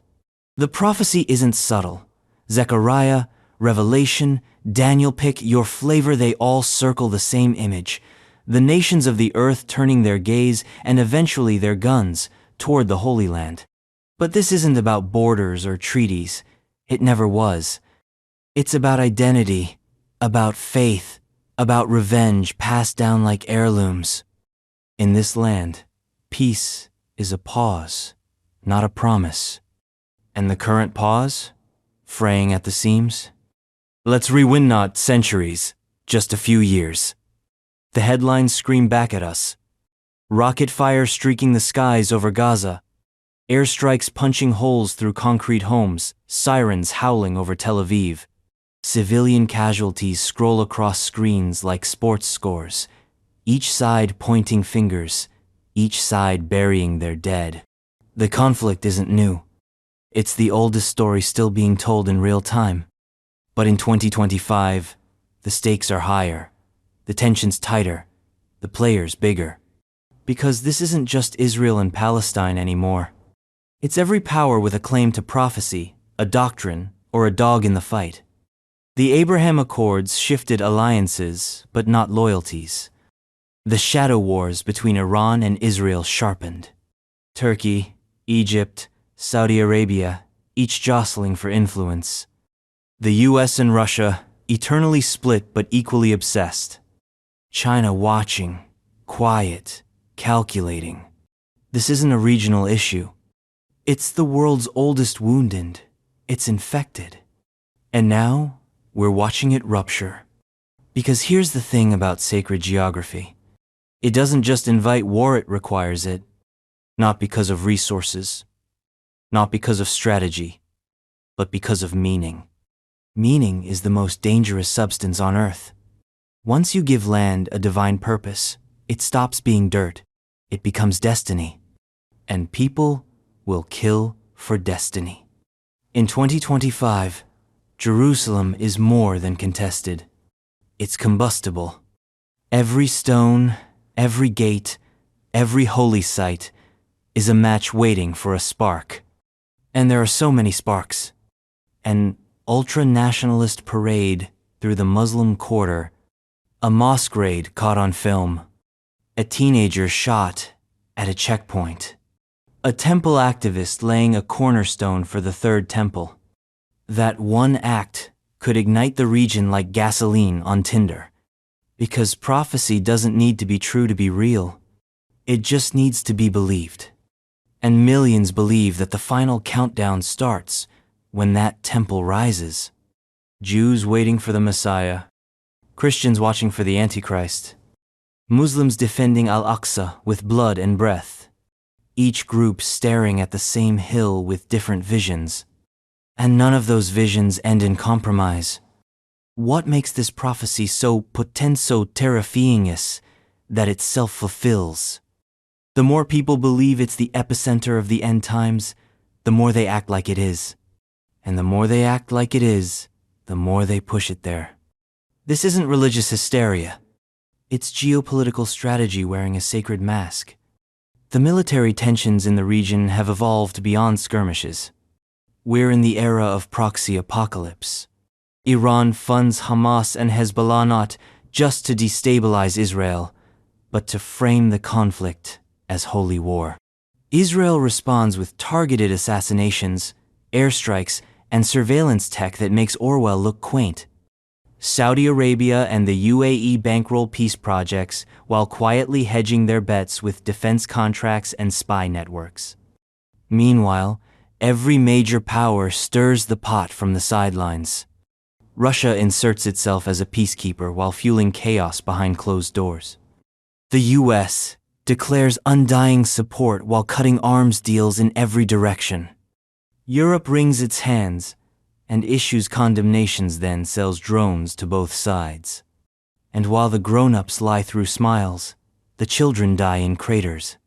In 2025, the conflict is no longer about land. It's about narratives. Who owns the past? Who defines the present? Who writes the future? One martyr video can erase a decade of negotiations. One burning synagogue or mosque can detonate 1,000 grudges. And yet, the world keeps watching, hoping the cycle will stop, knowing it won't. Because even if the guns fall silent, the hate never does. It's generational now, genetic. Children born into siege, raised on funerals, fed by slogans and silence. They don't just inherit conflict, they inherit prophecy. And what happens when prophecy becomes a national curriculum? You get teenagers quoting Revelation before they've kissed anyone. You get soldiers praying for Armageddon between drone strikes. You get holy war with hashtags. And the algorithms eat it up. The digital battlefield is now a holy war too. Deep fakes of soldiers committing atrocities. AI-generated sermons calling for jihad or crusade. Memes weaponized into doctrine. It's not just boots on the ground anymore. It's beliefs in the bloodstream. And no amount of diplomacy can untangle that. The Holy Land prophecy doesn't end in peace. It ends in gathering. Nations assembling, powers converging, final battles whispered in every language. Whether you believe in Gog and Magog or not doesn't matter. The people with missiles do. And if they believe they're fighting for God, they won't stop. Not until the city falls, or burns, or is swallowed by something worse. Because this isn't about politics anymore. It's about fate. And when people think they're instruments of prophecy, they do terrible, beautiful, irreversible things. And yet this is just one part of the story. The Holy Land may be the stage, but the whole world is the audience. And while eyes fixate on that ancient soil, something else is stirring beneath our feet. Something older than war. Something slower, but far more relentless. The land groans. The sky shifts. And the next prophecy doesn't involve politics. It involves the planet. Famines and pestilences and earthquakes in various places, biblical prophecies, Matthew 24, Mark 13, Luke 21. When the ground shakes beneath your feet, you remember one thing, how small you really are. When the crops fail and your stomach twists on itself, you remember another, how fragile the system is. And when a cough becomes a death sentence, and the air itself feels toxic, you remember the last, nature doesn't care. Not about your flags, your politics, your carefully written constitutions. It just does what it does. In Matthew 24, Mark 13, and Luke 21, Jesus warned his disciples, "There shall be famines and pestilences and earthquakes in various places, a trifecta of devastation, the earth's rawest responses to the weight of humanity." And in 2025, those responses are no longer occasional. They're constant, relentless, stacked. Let's start with famine. Most people imagine it as a slow death in a dusty village, but famine today wears 1,000 masks. It hides in inflation, in logistics failures, in climate shocks, in geopolitics. You don't need a drought to starve a nation. All you need is a shipping delay, a corrupt official, a war that cuts off trade routes. Suddenly, wheat doesn't reach the baker, rice doesn't reach the market, children don't reach their 5th birthday. In Africa, millions already live on the edge. The Horn of Africa has faced year after year of failed rainy season crops withering, cattle dying, communities hollowed out. Somalia, Ethiopia, Kenya, nations that survive from harvest to harvest, now find themselves praying for clouds that never form. In Yemen, famine walks hand in hand with conflict. It isn't just hunger, it's engineered starvation, ports blockaded, aid withheld. The act of feeding a child becomes a rebellion. Even developed nations are feeling the tremors. Food banks in the West report historic demand. Grocery prices spike. Diets change not by choice, but by necessity. And behind the polite headlines, food insecurity, supply chain volatility is a truth that hits like a fist. People are starving, and it's going to get worse. Because famine isn't just about food, it's about systems, and when those break, so does everything else. Next comes the second horseman, pestilence. We thought we understood disease, thought vaccines and antibiotics had given us an edge. Then COVID-19 pulled the rug out from under civilization. It wasn't just a health crisis, it was a systems test and we failed. Hospitals collapsed, borders slammed shut. Supply chains disintegrated, and through it all, trust vanished. But that was just the beginning. Because the microbial world didn't stop with one virus, it's still mutating, evolving, searching for the next breach in our overconfident armor. New strains, new hosts, old diseases re-emerging in places that forgot how to fight them. Zoonotic spilloverse, the jump from animal to human, are more likely than ever. Because the forests are gone, the animals are cornered, the viruses have nowhere else to go but us. And then there's the silent crisis, antimicrobial resistance.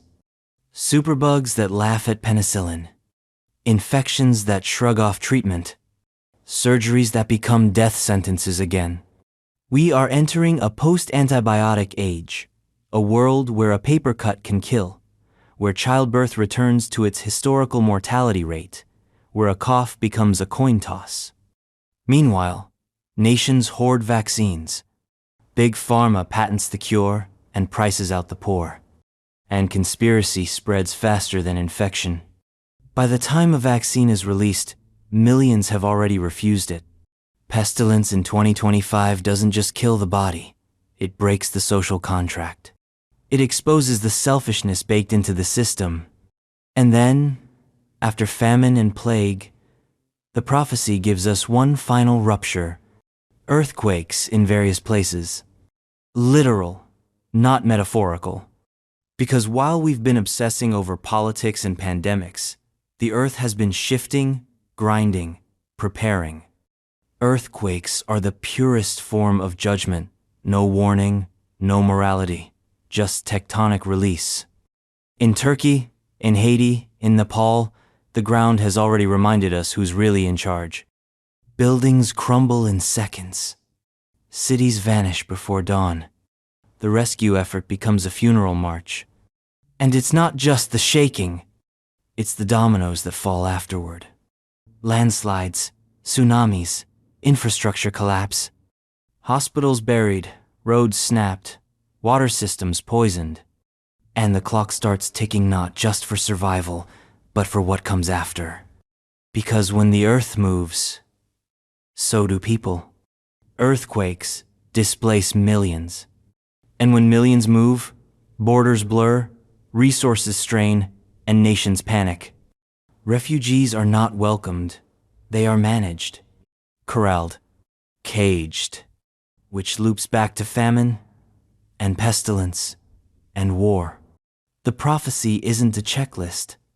It's a cycle, each disaster feeding the next. You can't isolate them. You can't out-tech them. You can't ignore them. And yet, that's exactly what we keep trying to do. We build cities on fault lines. We drain aquifers faster than they refill. We warm the oceans until storms become supercharged, then act surprised when they rip the roofs off our lives. The earth isn't punishing us. It's reacting to us.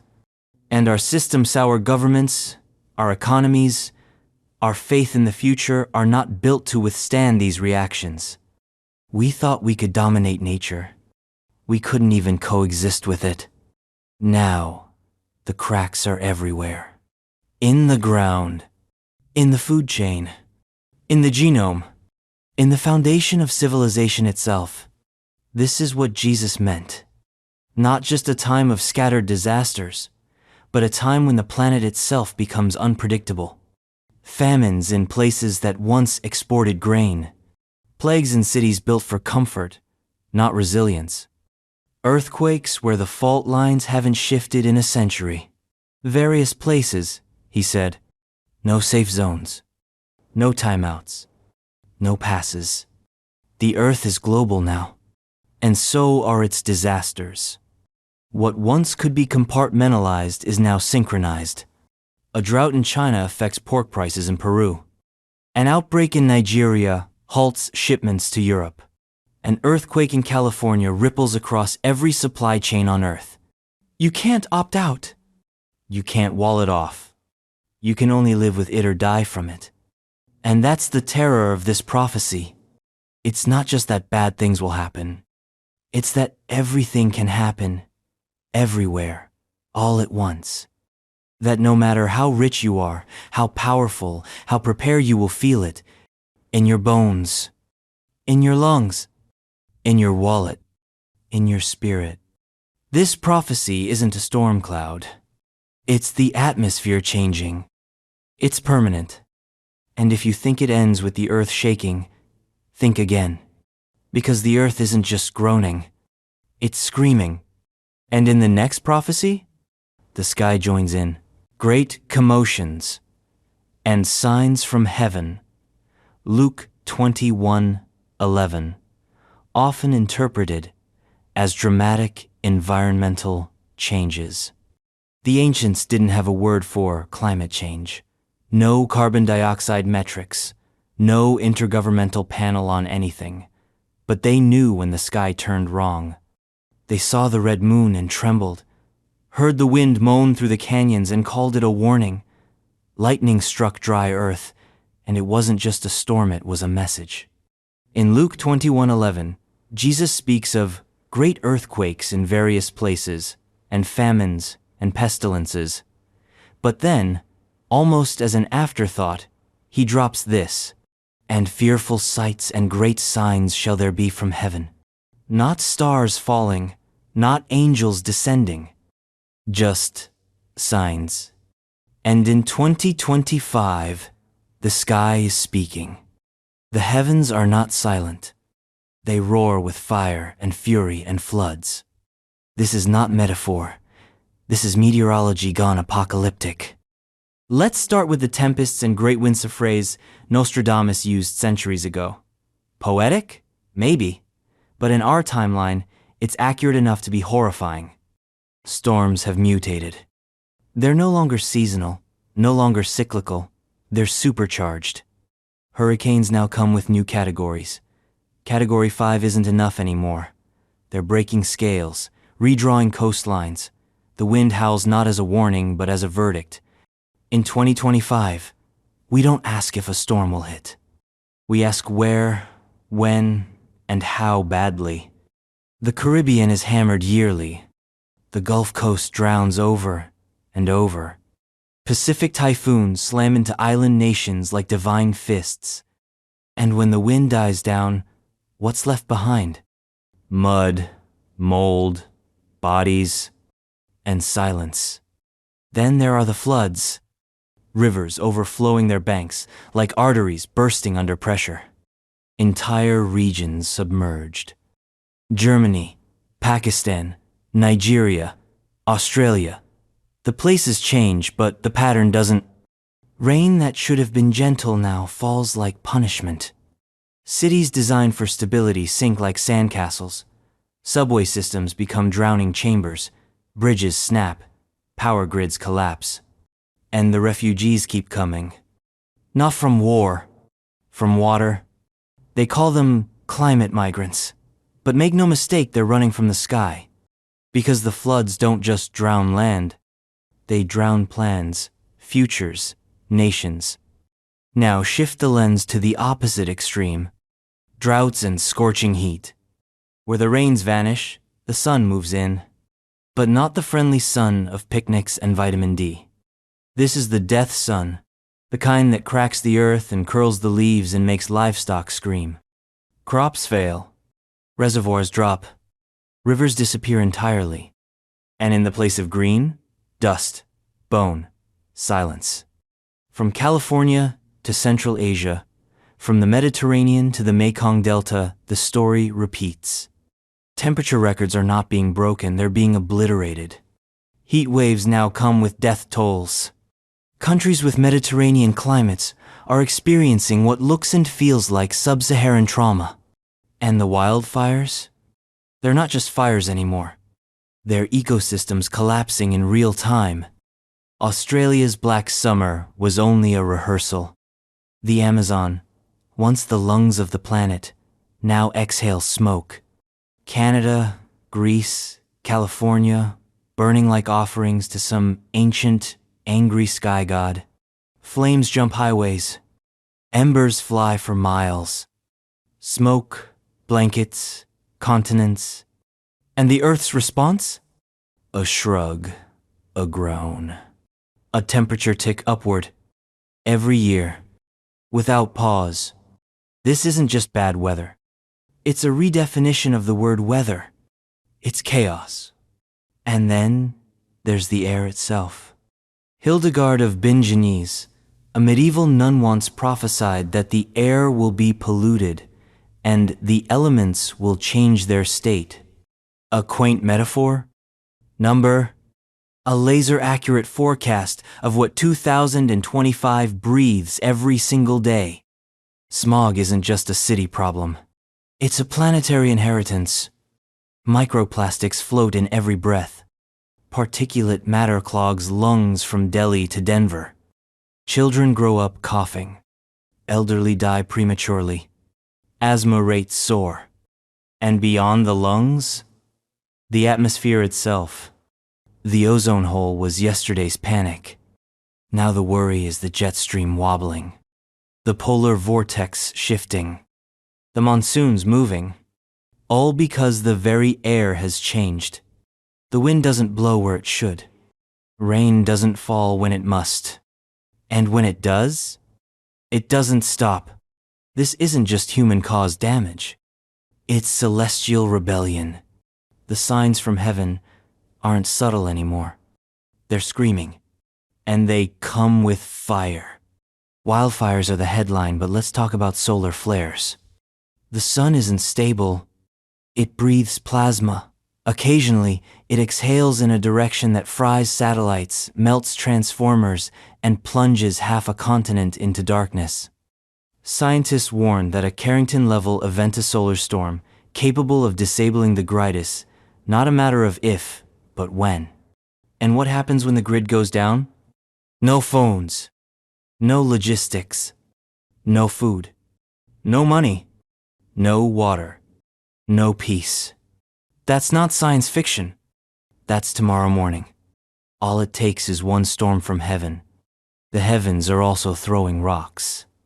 Near-Earth asteroids whiz by uncomfortably close, some the size of buses, some the size of cities. One rogue rockin' prophecy gets a lot more literal. And what's the backup plan? A missile? A prayer? NASA scrambles with test missions. The rest of us check our insurance. But there's another sign from heaven most forget. Silence. The skies used to buzz with birds, insects, flight paths. Now, there are places where even the birds are gone. Silent springs. Insect die-offs. Pollinators vanishing. No bees. No fruit. No future. That's a sign. A quiet one. But perhaps the deadliest of all. The prophecy didn't lie.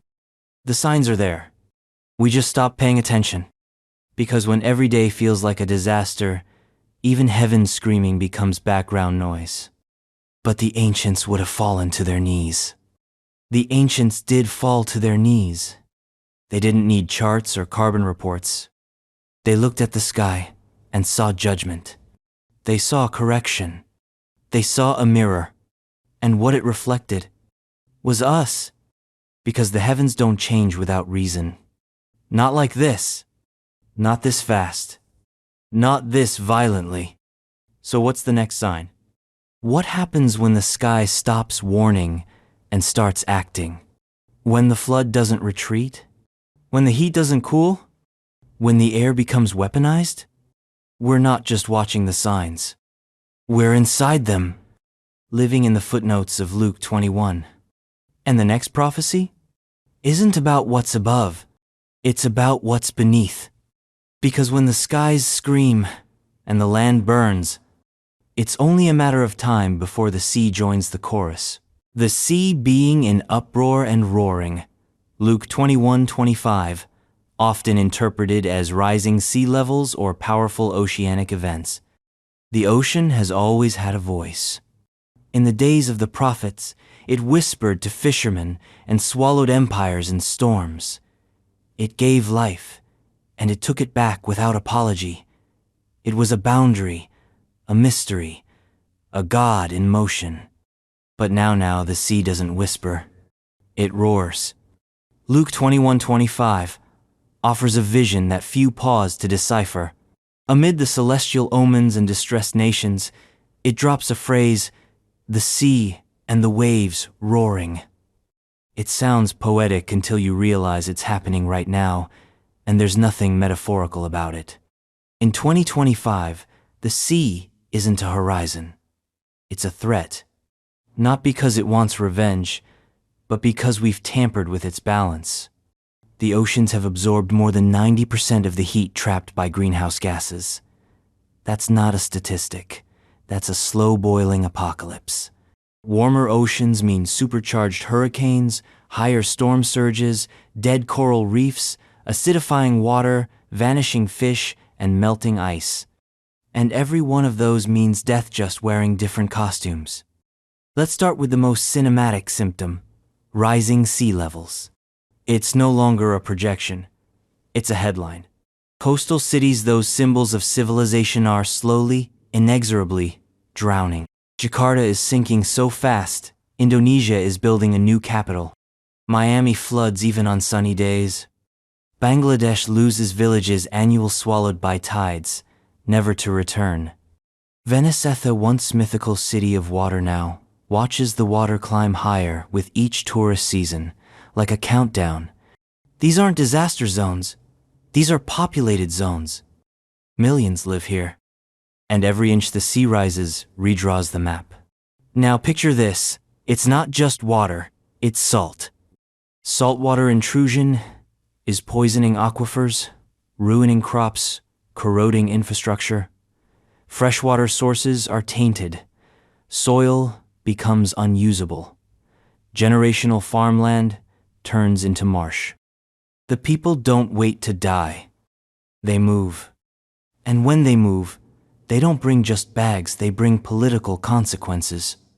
Because climate refugees are not statistics. They're real. And they're coming in waves bigger than any tide. From Pacific islands that no longer exist on certain maps. From river deltas that can no longer drain. From cities where every rainfall means evacuation. And where do they go? To nations already fraying under the weight of their own instability. Do they get welcomed? Number. They get walls. Boats turn back. Camps. Surveillance. Tear gas. The sea rises sand. The politics sink into something cruel. But that's just the surface. The ocean is also changing from within. Acidification is the silent killer. As CO2 dissolves into the ocean, it forms carbonic acid. That acid is dissolving shells, coral, plankton, the very base of the marine food web. No base equals no fish. No fish equals no food. No food equals panic. Fishermen return with empty nets. Communities collapse. Economies spiral.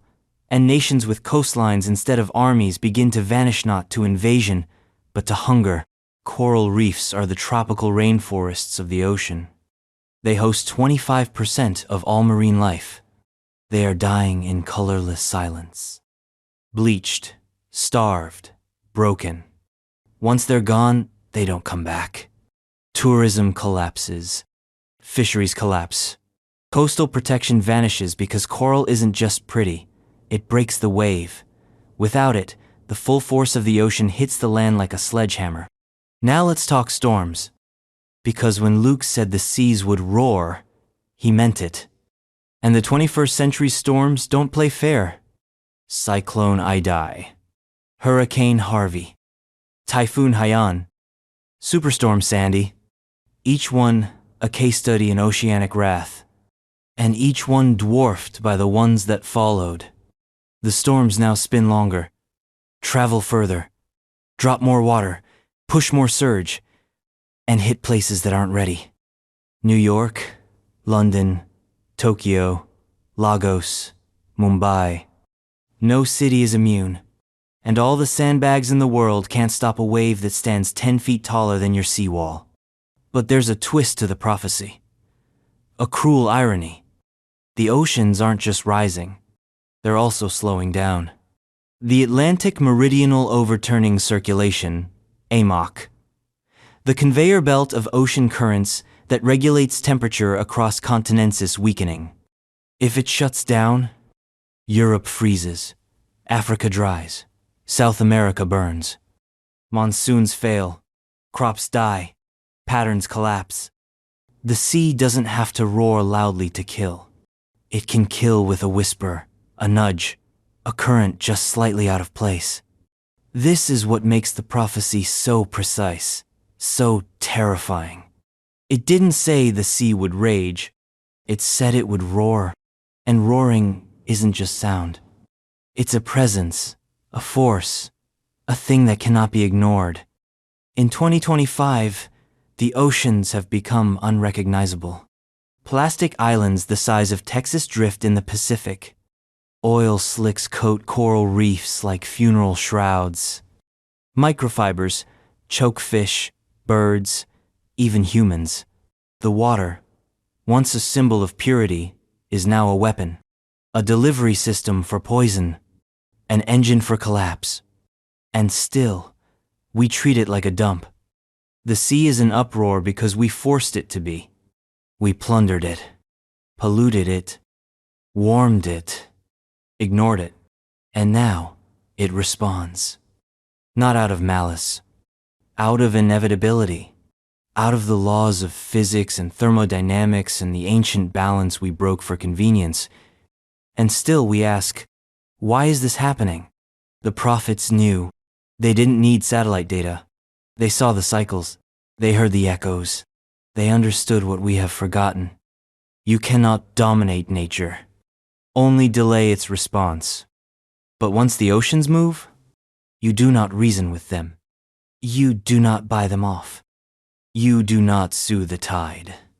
You run, or you drown. And yet there is something deeper still. Because when the seas rise, they don't just erase coastlines. They erase memory.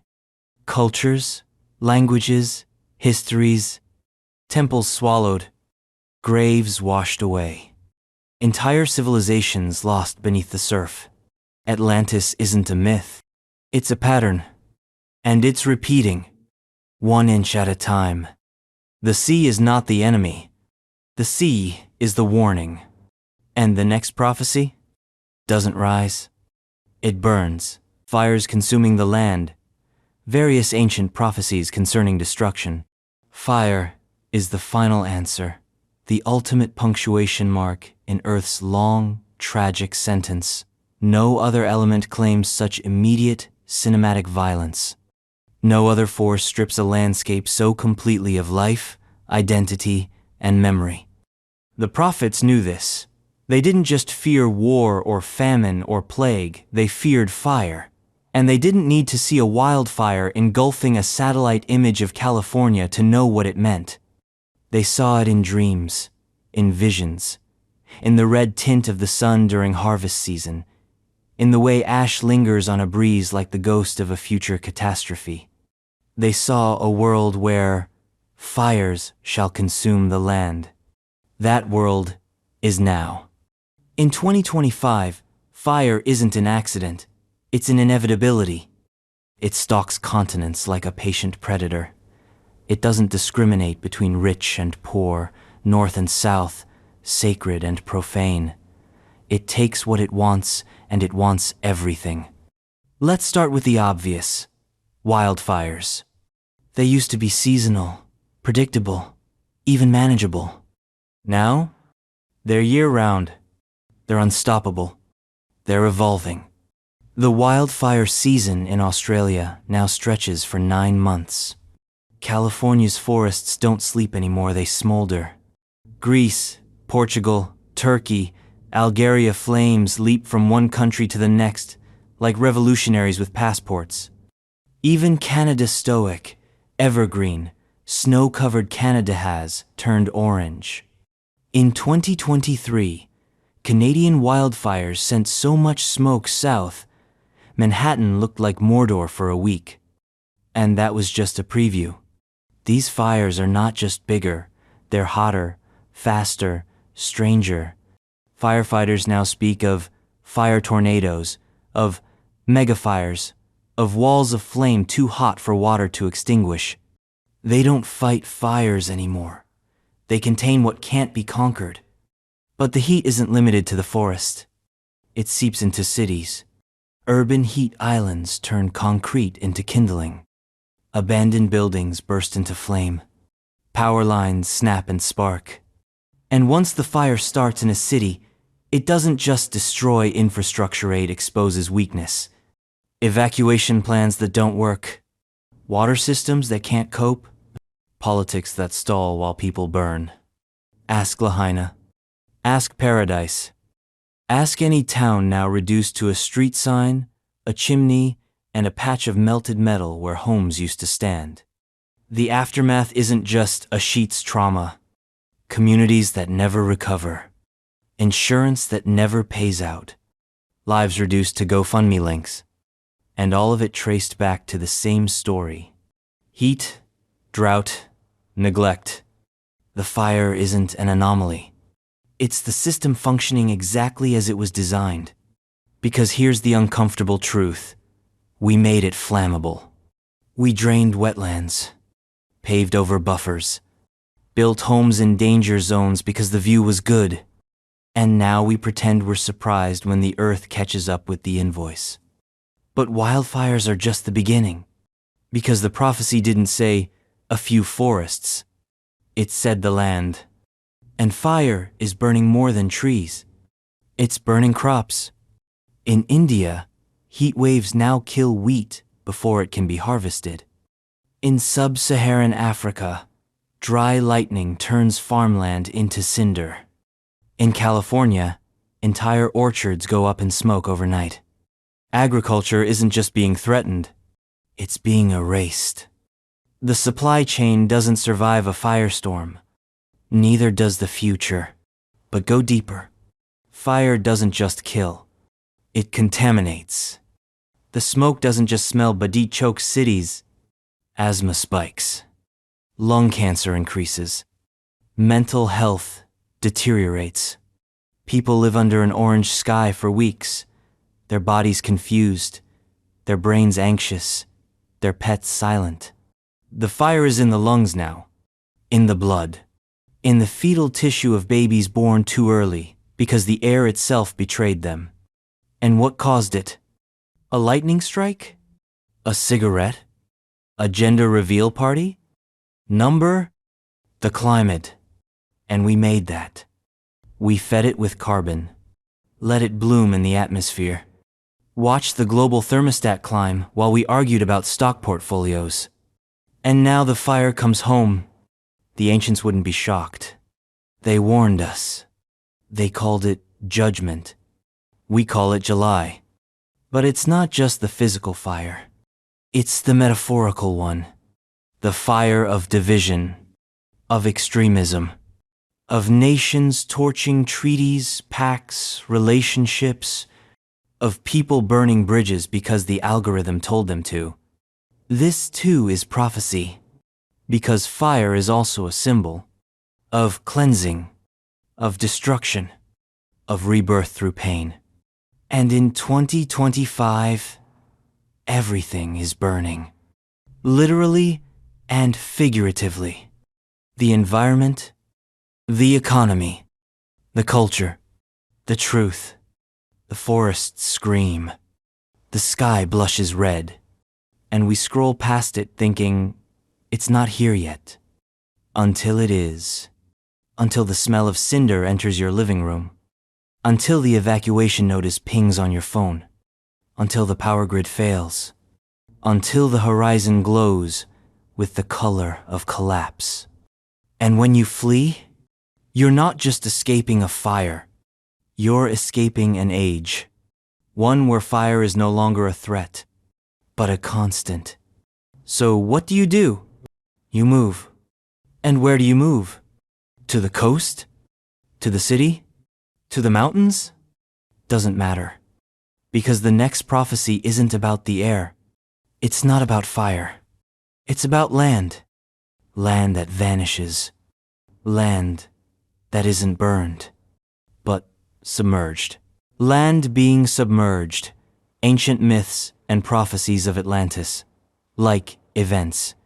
The land vanishes not in a bang, but in a whisper. 1 inch at a time. One tide cycle at a time. One storm surge after another, until your childhood street is a canal, your city's map becomes a rumor, and your home address disappears beneath a saltwater sheet. This is not science fiction. This is prophecy fulfilled by inches. From the earliest myths, we feared the water not because it brings death, but because it takes everything. The Epic of Gilgamesh, the Great Flood of Genesis, the sinking of Atlantis. These aren't just cautionary tales, they're warnings, cultural memories of what happens when water reclaims what we tried to own. And now, in 2025, the water is reclaiming. We used to draw coastlines in ink. Now we draw them in pencil. Because they change. Because they erode. Because they disappear. Start with the familiar island nations. Tuvalu, the Marshall Islands, Kiribati, Maldives. Paradise, rebranded as tragedy. These are not stories of tomorrow. These are eviction notices from the ocean. Villages moved, cemeteries exhumed, governments holding cabinet meetings underwater to prove a point to a world that's still checking Instagram during a UN summit.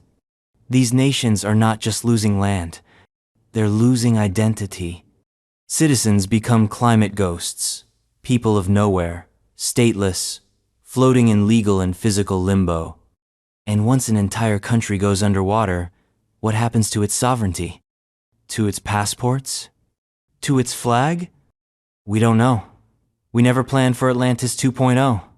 And the ocean doesn't wait for bureaucracy. Let's scale up. Bangladesh, a country of over 160 million people, is watching the Bay of Bengal inch forward like an invading army. The Sundarbans, once a protective mangrove fortress, now erode faster than they grow. Every storm surge pushes salt water deeper inland. Every flood strips another layer of habitability. Tens of millions may be displaced within our lifetime. Not by war, not by famine, but by water. Now head west. The United States, land of the brave and the beachfront real estate bubble. Louisiana's coastline is vanishing. Not figuratively, literally. Since the 1930s, over 2,000 square miles of land have been lost to the Gulf of Mexico. Entire communities, Isle de Jean Charles, for example, have become the first U.S. climate refugees. And the East Coast? Miami is a bathtub with skyscrapers. High tides now bubble up from storm drains. Sunny day flooding isn't a joke. It's a schedule. Real estate agents use flood projections like coffee filters thin, temporary, mostly for show. But even they are running out of lies. Because the ocean doesn't care about property value. It takes what it wants. And in Florida, it wants everything south of Orlando. Globally, the story repeats. Venice has already admitted defeat. Its Mohs barriers are bandages on a bleeding city. The Netherlands have spent centuries waging war on water. But how long can you fight gravity? Shanghai, Bangkok, Manila, New York, Tokyo all sinking. And they're not sinking alone. They're sinking with their infrastructure, with their subway systems, with their power grids, with their historical districts. It's not just beachfront cottages. It's cities. And then there are the mega disaster tsunamis, storm surges, cyclones, events that don't just erode coastlines, but erase them. One day, it's a fishing village. The next day, it's a memory. And the people who survive? They move. And when millions of people move inland, seeking dry ground, resources dry up faster than the soil. Housing crises spike. Tensions flare. Xenophobia metastasizes. Walls go up. Guns come out. Climate migration becomes the catalyst for the next civil war. The next ethnic cleansing. The next failed state. All because a patch of land got wet and didn't get dry again. This is the horror of the prophecy. Not just the loss of terrain, but the loss of stability, of certainty, of the illusion that land is forever. Because nothing is forever not anymore. Ask the permafrost, once the most permanent of Earth. Now melting. Now sinking cities in Siberia.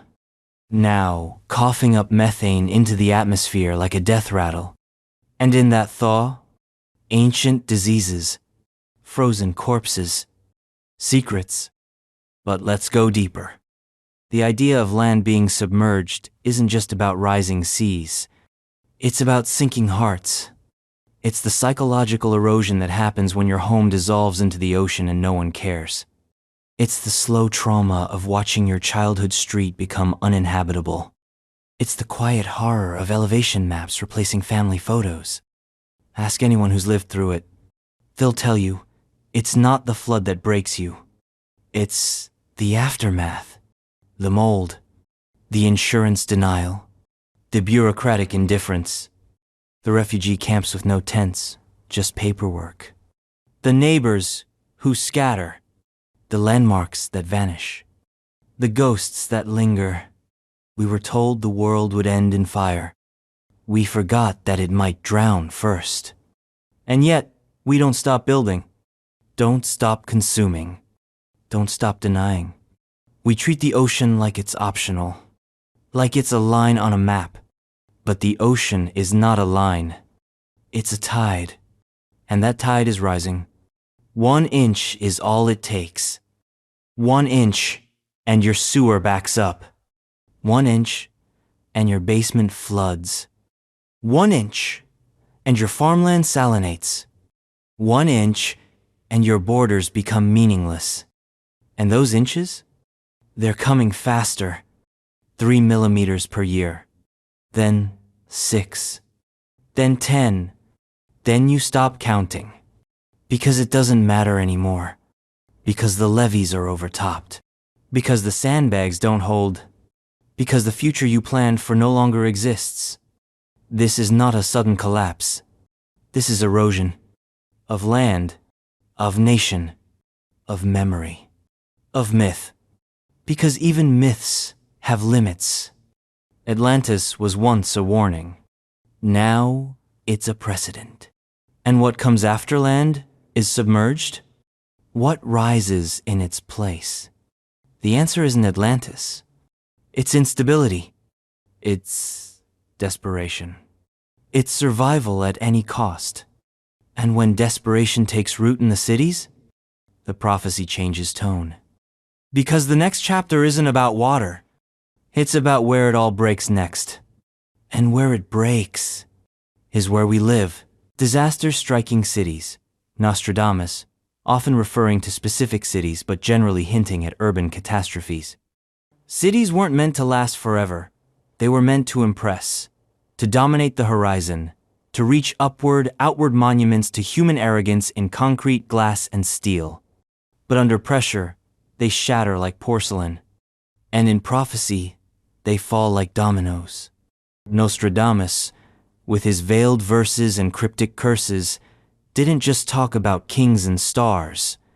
He talked about cities burning, collapsing, overwhelmed by flood and fire and disease. The great city, he wrote more than once, shall be tried by flame. The new city, he hinted, would see great ruin. Scholars have debated for centuries which cities he meant. In 2025, the better question is which ones haven't already been hit. Because the age of rural apocalypse is over. The cities are next. Urban disaster is no longer hypothetical. It's scheduled. You can put it on a calendar, mark it with sirens. Because cities massive, intricate, crumbling under their own weight have become disaster magnets. Let's start with the simple truth. Most cities were built for yesterday's climate. They weren't designed to withstand 120-degree heat waves, or 500-year floods happening every 5 years, or wildfires that creep into suburbs with the precision of a guided missile. And now, they're failing. New York City, 2021. Hurricane Ida sends walls of water into basements and subway tunnels. People drown underground. A once-in-a-century event happening within the same decade as the last. Beijing, 2023. Record-breaking rainfall drowns entire districts. Rivers that were paved over decades ago return with vengeance. Los Angeles, 2024. Wildfires meet Santa Ana winds, and the hills explode into flame. Evacuation routes choke with traffic. Power grids fail under heat and panic. And that's just the big names. Zoom out, and you'll see entire networks of cities groaning under the pressure. Sao Paulo's reservoirs run dry. Lagos floods during the dry season. Karachi swelters in heat no human body can survive without artificial cooling. And that cooling runs on electricity, which runs on infrastructure, which collapses when everything gets hot, wet, and angry. This is not just climate. This is urban fragility. Let's talk infrastructure decay. Pipes that date back to the 1800s. Bridges that weren't designed for today's traffic loads. Power grids stretched thin by air conditioners, electric cars, and crypto mining. Sewage systems that overflow every time it rains. Hospitals that operate at 110% capacity on a good day. One fire, one quake, one cyber attack, and a modern city turns medieval overnight. No lights, no water, no law, no exit. Because cities aren't just big, they're complicated. Interdependent systems where failure cascades. The subway shuts down, and suddenly ambulances can't move. A data center goes offline, and grocery stores lose inventory and supply chains break. A power surge takes out traffic lights and 20 car accidents snarl the only evacuation route out of town. One fault triggers another, and another. And then it's not a disaster. It's a systemic collapse. The kind of thing Nostradamus saw coming not with a telescope but with intuition, because the bigger a city grows, the harder it falls. And now, they're all big. The line between urban and rural is blurring. Suburbs swell. Megacities multiply. Tokyo, Delhi, Shanghai, Mexico City, Mumbai. Tens of millions living in vertical stacks.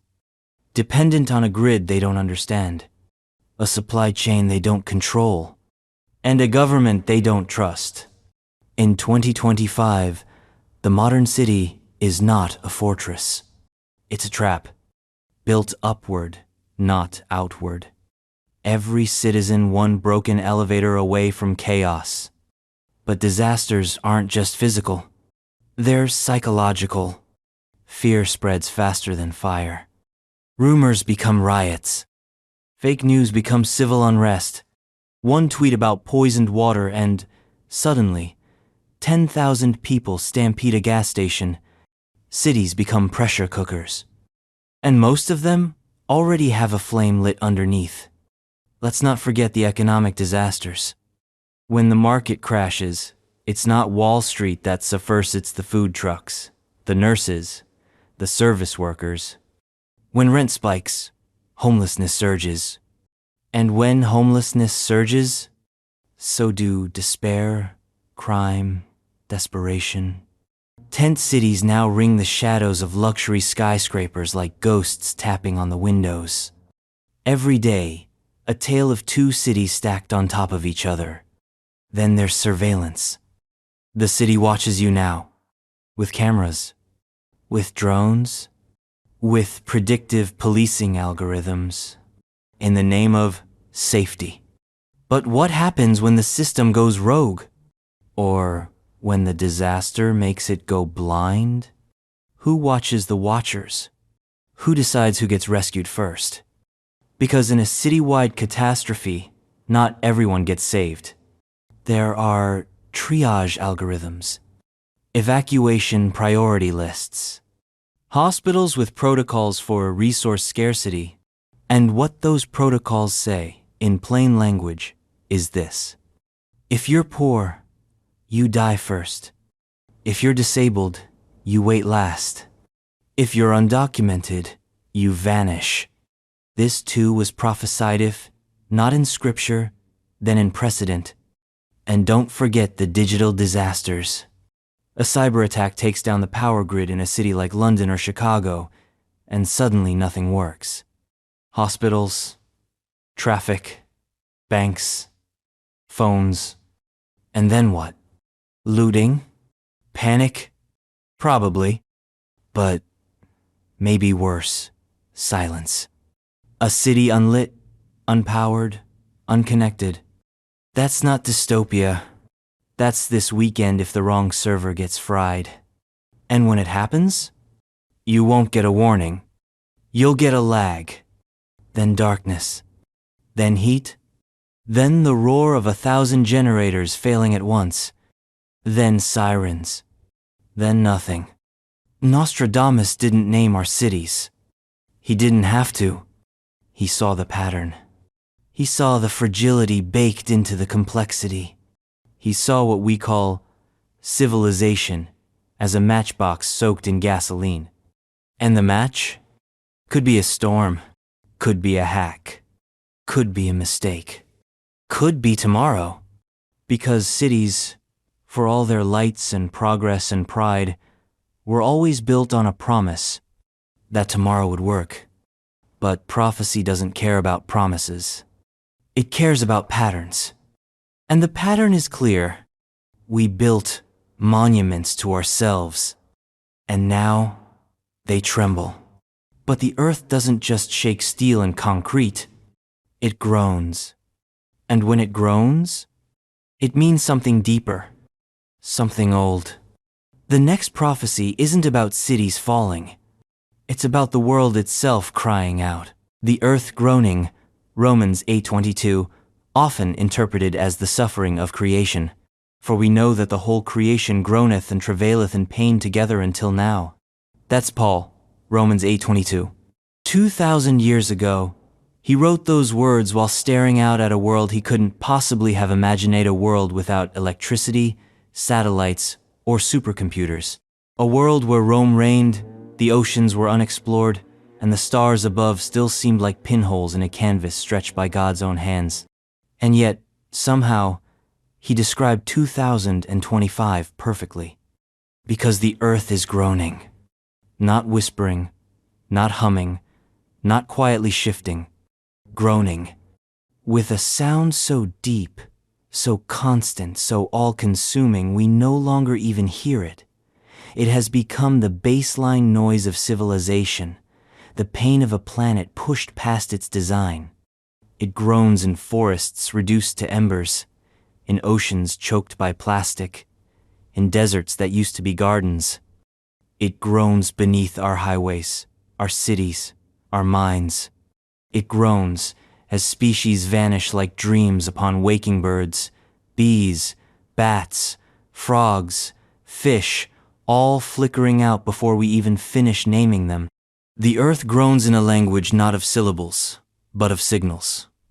Pressure systems, temperature spikes, biodiversity loss, ecological collapse. And Weth, so-called stewards, pretend not to understand. But Paul understood. Not the science, no, but the truth. That creation itself is alive. And when it suffers, we suffer. Because we're not separate from it. We are it. The flesh of the earth, walking around in rented bodies, acting like landlords. Let's get blunt. In 2025, the Earth's suffering is measurable. Atmospheric CO2 has crossed thresholds unknown in human history. Oceans are acidifying faster than any point in the last 300 million years. Soil degradation is so severe that we're losing 24 billion tons of fertile soil every year.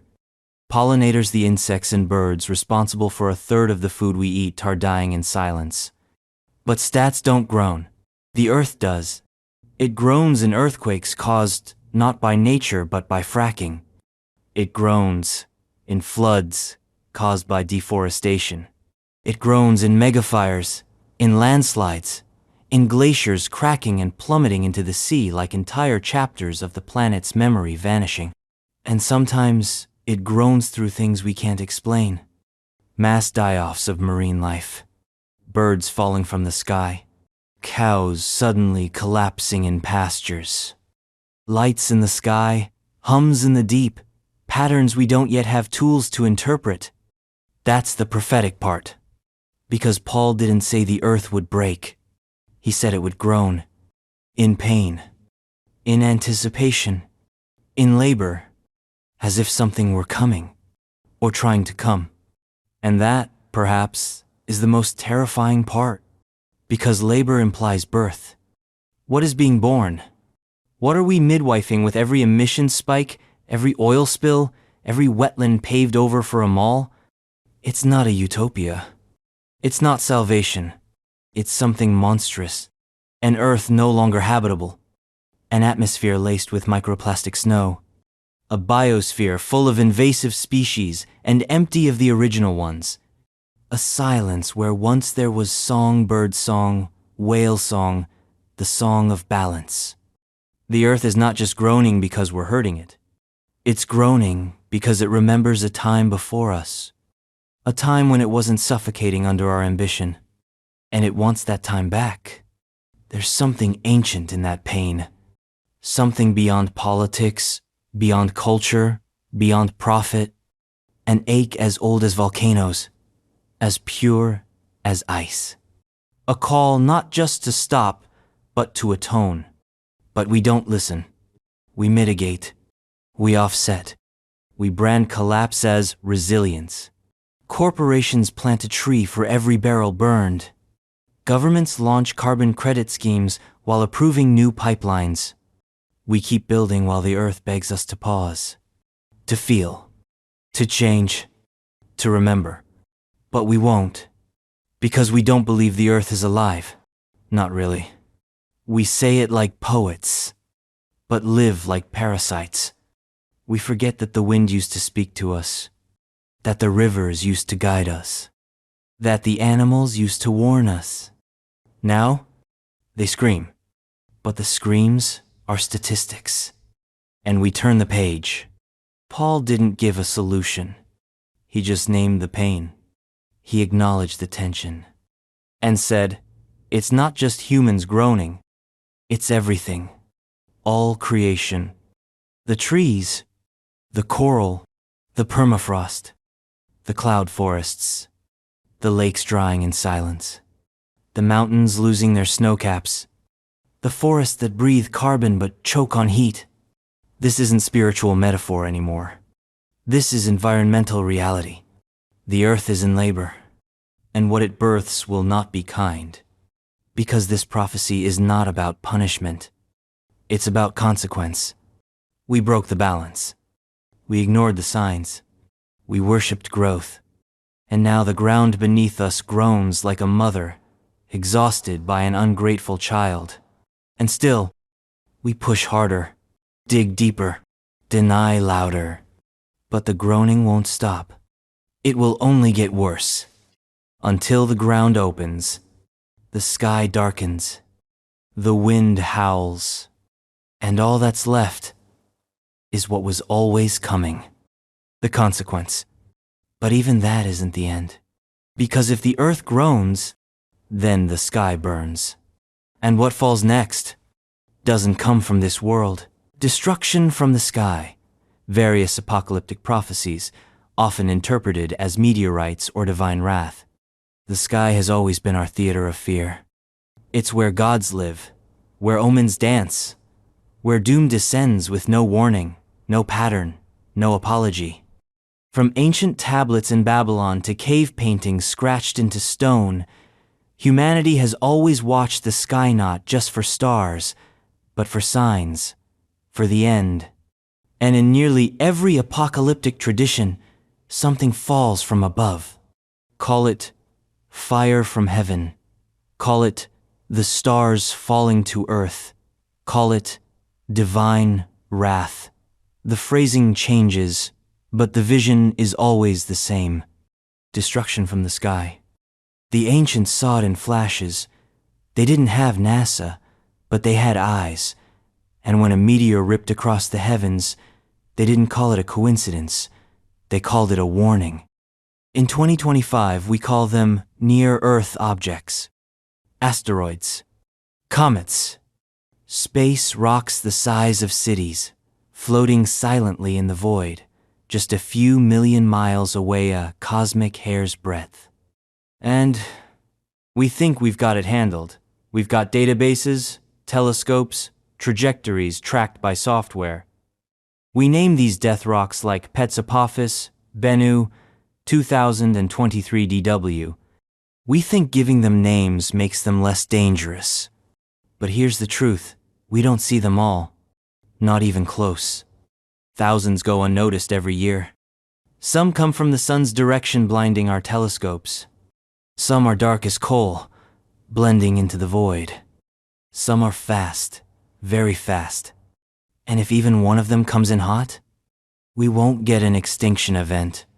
We'll get something worse, a collapse. Because it doesn't take a dinosaur killer to end the world as we know it. It just takes one rock in the wrong place. A 10-meter object detonating over a major city, like the Chelyabinsk meteor in 2013, only lower, louder, and over a higher population density.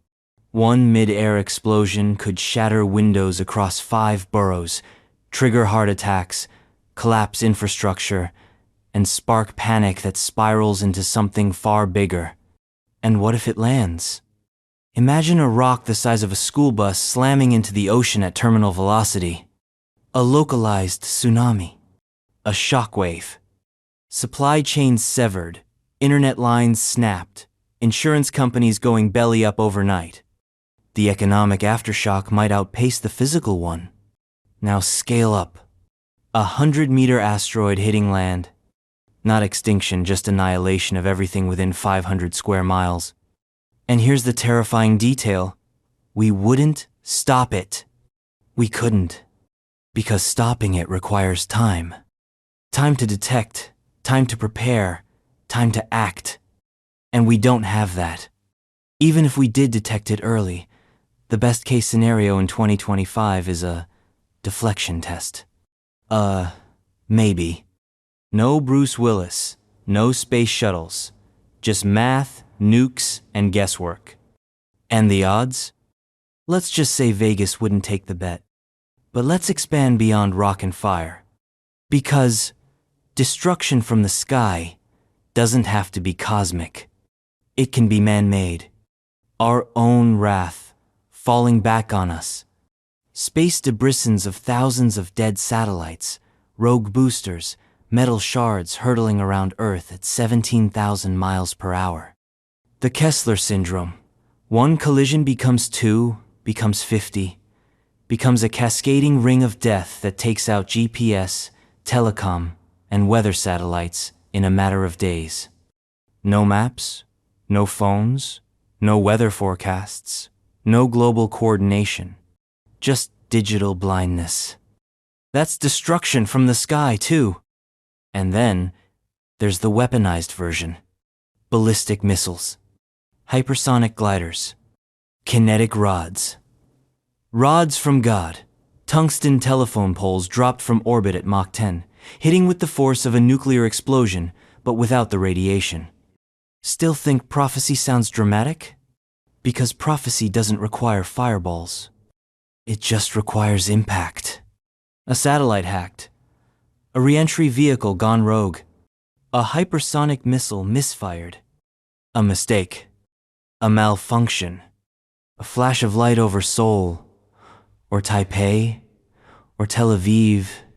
And suddenly, cities burn. Markets crash. Wars ignite. Prophecy fulfilled not by angels, but by algorithms. And what about weather weapons? Conspiracy theory? Maybe. But cloud seeding exists. Atmospheric manipulation is real. And if it's real for research, it's real for war. If one nation figures out how to trigger droughts or steer storms, that's not just disaster. That's apocalyptic leverage. The sky becomes a battlefield. Now, let's rewind. Before satellites, before missiles, before telescopes, the ancients looked up and saw signs. Red moons, eclipses, blood skies. They didn't have data, but they had instinct. They knew when something felt wrong. And in 2025, the sky feels wrong. There's a texture to it. A silence after the storm. A flicker in the clouds that doesn't match the wind. A sunset that's too red, too wide, too angry. We don't talk about it, but we see it. And that fear that primal itch at the back of the skull's prophecy activating in the bloodstream. Because even if you don't believe in falling stars or fire from heaven, the feeling is universal. That something big is hanging overhead. That the sky is watching, waiting, ready to crack open and unleash the end. We try to distract ourselves with LED ceilings and skylines that block the stars. But you can't hide from the sky. It knows. And when it drops the hammer, you won't get a countdown. You'll get light, then silence, then nothing. And somewhere, an ancient voice will whisper, "It is done." But even after the sky falls, the war doesn't end. Because the next prophecy is more intimate. It's not cosmic. It's domestic. And the battlefield is your own brother. The pitting of brother against brother, vague ancient spiritual traditions, often related to end times. In the beginning, there was unity. Or so we like to tell ourselves. Tribes, families, clans. The idea that blood was thicker than water, that kinship mattered. That when all else failed, you could turn to your brother, your sister, your neighbor. But prophecy tells a different story. Not of unity, of fracture, of civil war, of trust severed not by the sword of an enemy, but by the hand of a brother. And in 2025, that prophecy is no longer symbolic. It is screaming from every screen. Because the end doesn't start with mushroom clouds or alien ships or tidal waves. It starts with polarization, not a split but a shattering. Not just a disagreement but a war of realities. And the front lines? They're inside families, between roommates, across dinner tables. This is the prophecy of division of brother against brother. And it begins with a simple idea: truth is dead. Not because no one tells it, but because no one agrees on what it is. In 2025, every person lives in a curated simulation pocket reality shaped by algorithms, influencers, political memes, and tribal identity. And in those simulations, compromise is betrayal. Debate is weakness. Dialogue is surrender. So you pick a side. And once you've picked, everyone else is the enemy. Not just wrong evil. Not just misguided dangerous. It didn't happen overnight. First came the rage click economy. News became bait. Opinions became content. Facts were sculpted like clay to fit narrative molds. Then came the weaponization of identity. Who you are became more important than what you said. Every cause, every crisis, every choice interpreted through the lens of us versus them. Then came the tribal infrastructure. Communities built on outrage. Livelihoods staked on purity tests. Loyalty demanded, nuance forbidden.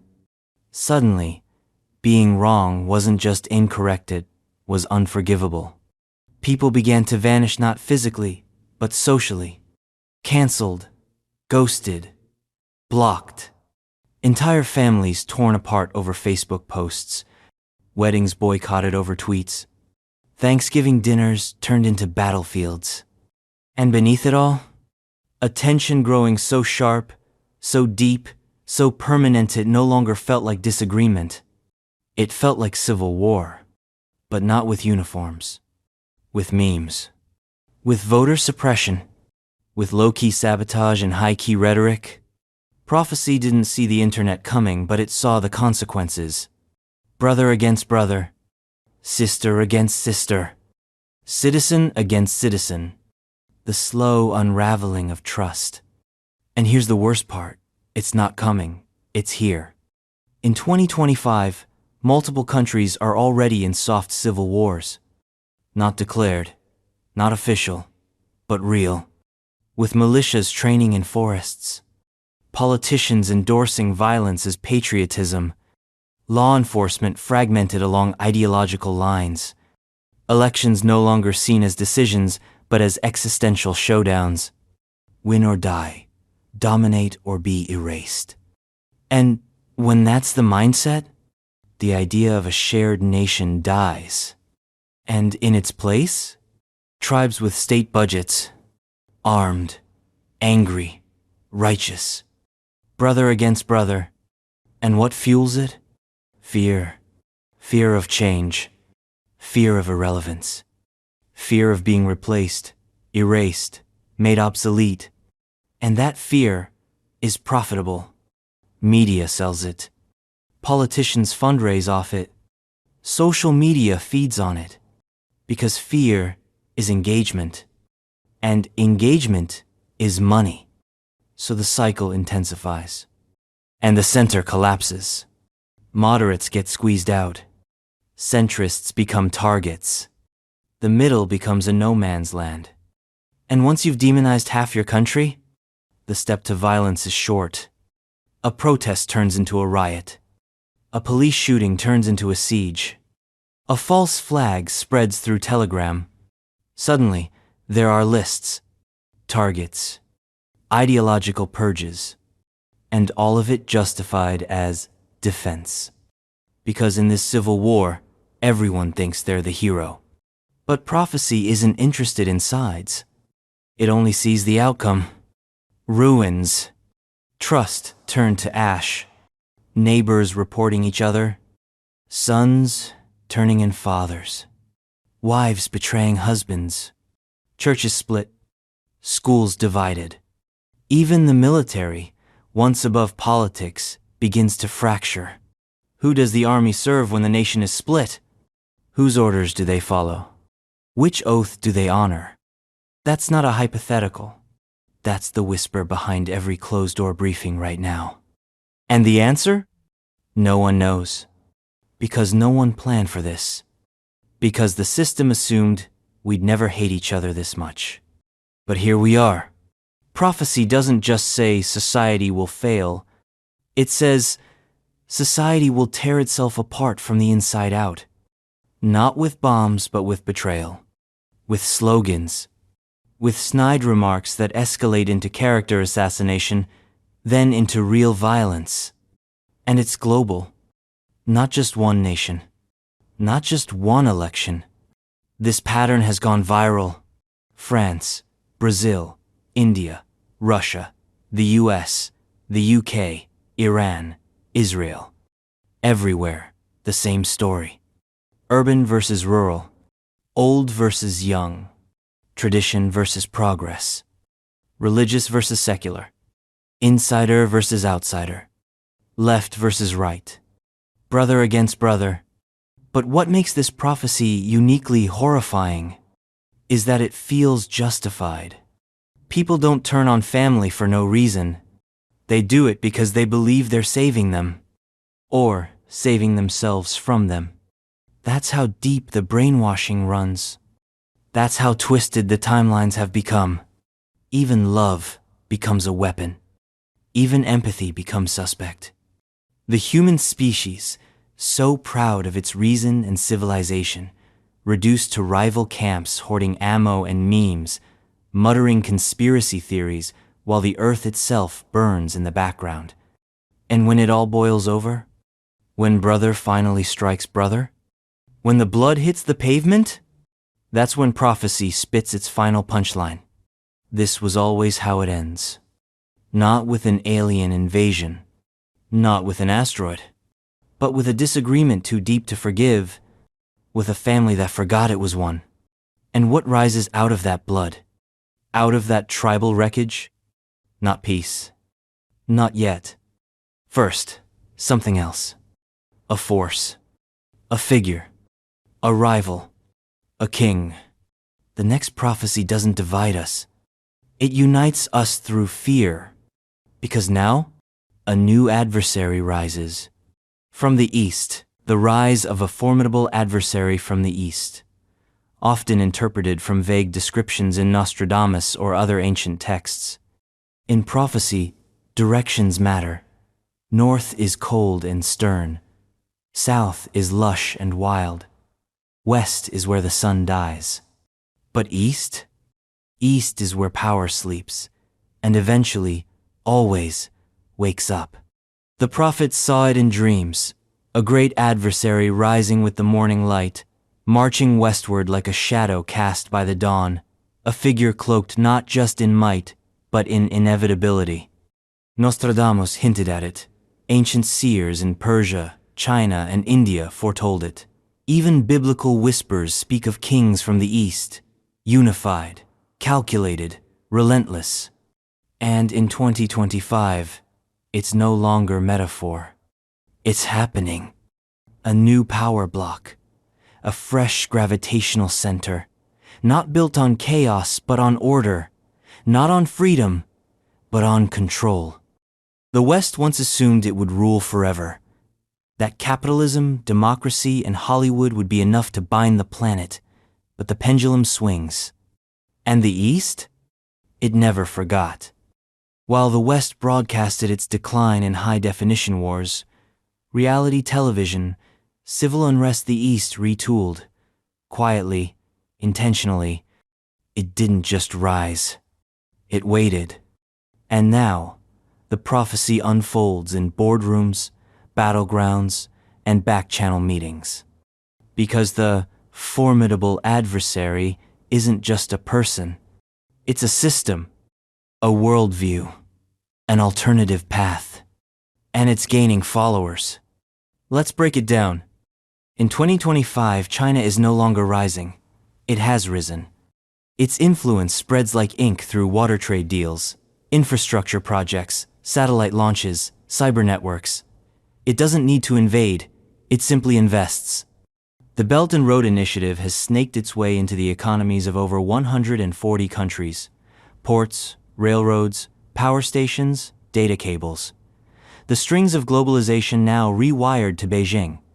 And those strings? They pull. But it's not just China. India, once viewed as the world's back office, is now a superpower in waiting. Its population has overtaken China's blank, its tech industry is surging, its military is modernizing. Its space agency is launching probes to the moon, while its digital rupee tightens domestic control. India doesn't want to be a sidekick.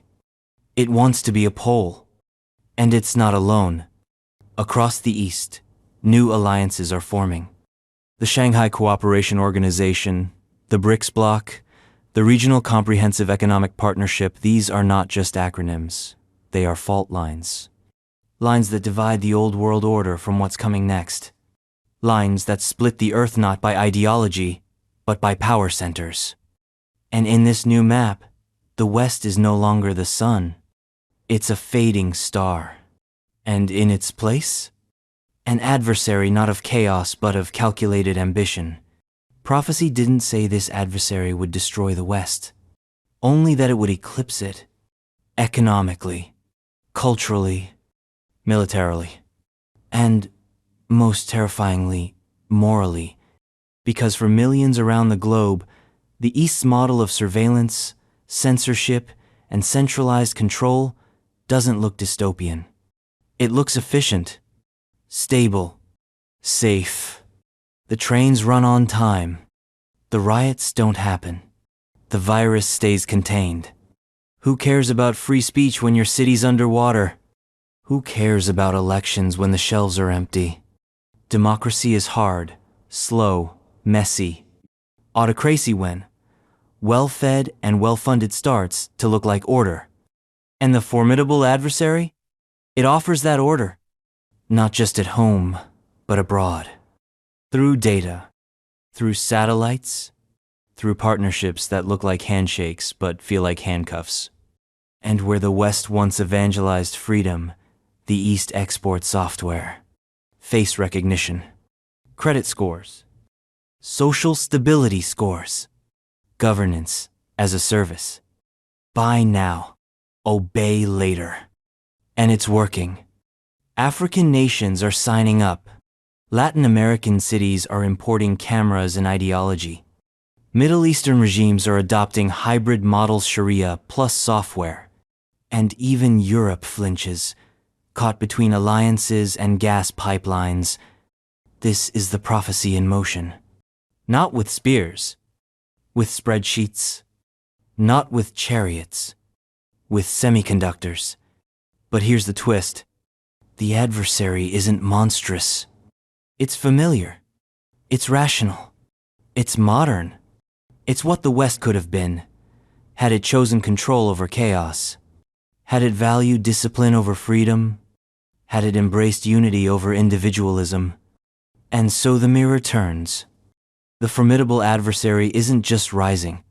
It's reflecting, showing us what we could have become and what we might still become under the right pressure. And the pressure is building. Because the 21st century is no longer multipolar. It's bipolar. Not USA versus USSR, but chaos versus order. Meme states versus deep states. Crisis versus continuity. And in that binary, the formidable adversary has an edge. It doesn't flinch. It doesn't pause. It doesn't apologize. And when it moves all at once. A border shifts. A regime collapses. A deal is signed. A satellite goes dark. The world adjusts. Because it has to. And in the West? Panic.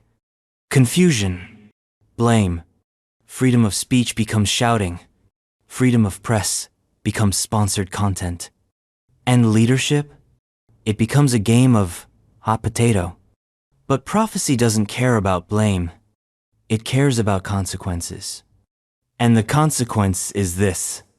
The world is choosing sides. And for many, the adversary looks less like a villain and more like a solution.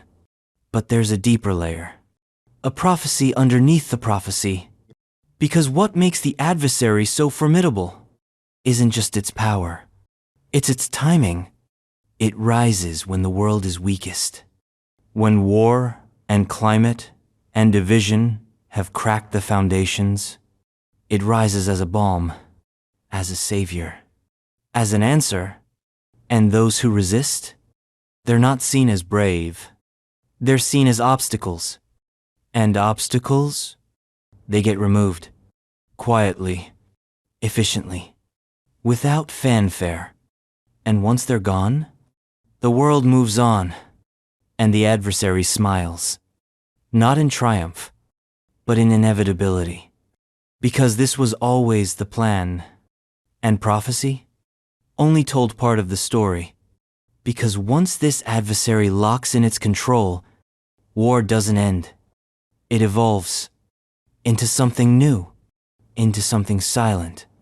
Because the next prophecy is not about nations or kings or wars.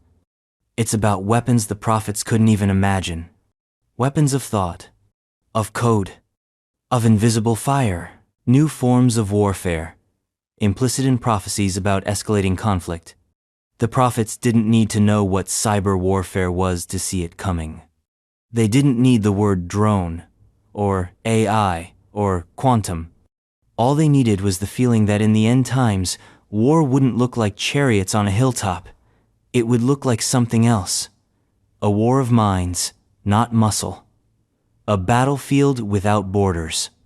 A war so seamless, so embedded in daily life, most people wouldn't even know they were in it until it was too late. And here we are. In 2025, war has changed its face. It's no longer a matter of tanks and trenches. Now, it's invisible. It lives in the code. In the cloud. In your pocket. Welcome to the age of new warfare, where the dead don't always bleed, and the bombs don't always explode, but the casualties? Still very real. Let's start with the quietest war of all, cyber warfare. No bullets, no blood, just a few lines of code and suddenly, the lights go out. The pipelines shut down. The water becomes undrinkable. Hospitals stop receiving patient data. Missiles don't launch or worse, launch by mistake. This isn't theoretical. This is daily reality in 2025.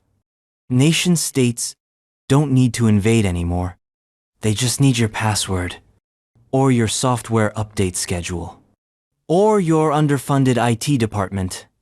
Stuxnet, not Petya, SolarWinds. Each of these digital assaults cost more than a conventional war in terms of disruption, and each was harder to trace, harder to punish, harder to stop. Because in cyber war, there's no Geneva Convention, no uniforms, no declarations, just chaos. Cold, efficient, devastating. But it doesn't stop there. Let's move to the skies. Drone warfare has transformed the rules. You no longer need boots on the ground. Just a signal, a target, and a joystick. A teenager in Nevada can end a wedding in Yemen with the press of a button. A militia in Libya can buy a quadcopter off the dark web, strap on a grenade, and destroy a tank. In 2025, drones have become ubiquitous.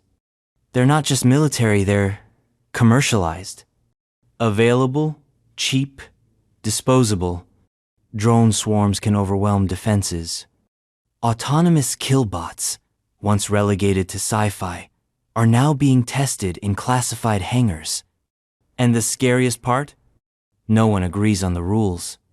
Should AI be allowed to make kill decisions? Should nations declare drone strikes like they declare wars? The answers are unclear.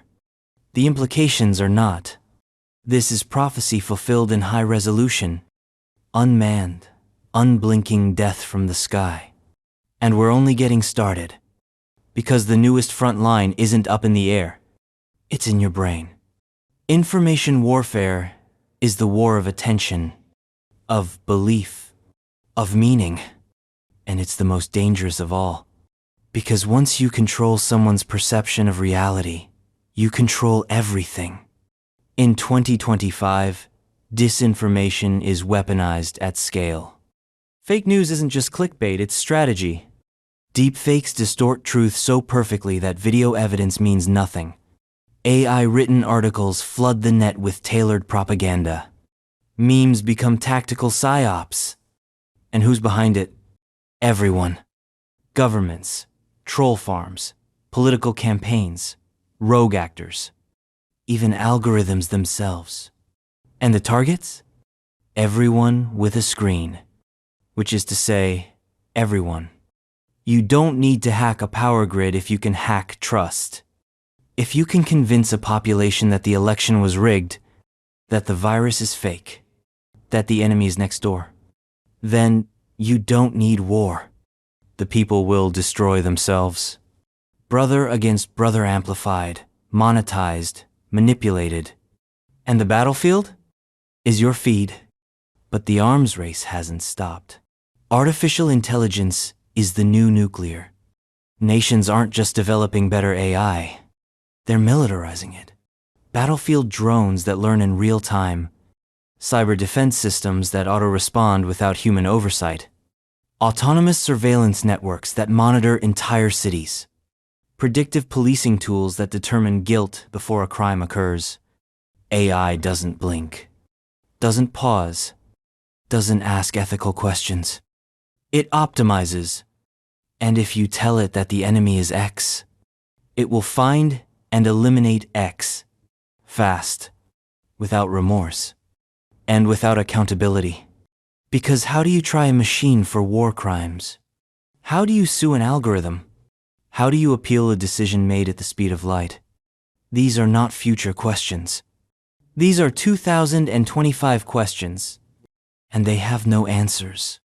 Now let's get darker. Biowarfare has never gone away. It just mutated. CRISPR, gain of function, genetic tailoring. You don't need a nuclear arsenal when you can unleash a virus that targets specific DNA markers. You don't need tanks when you can design bacteria that resists all known antibiotics. Pandemics taught us one thing. The world is fragile. And now every lab with funding knows how to turn that fragility into leverage. And then there's the most silent weapon of all. Economic warfare. Sanctions used to mean trade limits. Now, they're siege engines. A flick of a financial switch, and an entire nation's economy collapses. A central bank seized. A currency crashed. A sovereign debt triggered by algorithmic trades. In 2025, money is not neutral. It is a weapon. And the ones holding it don't need bombs. They just need spreadsheets. Even climate becomes a battlefield. Geoengineering is being whispered about in elite circles. Seeding clouds. Blocking sunlight.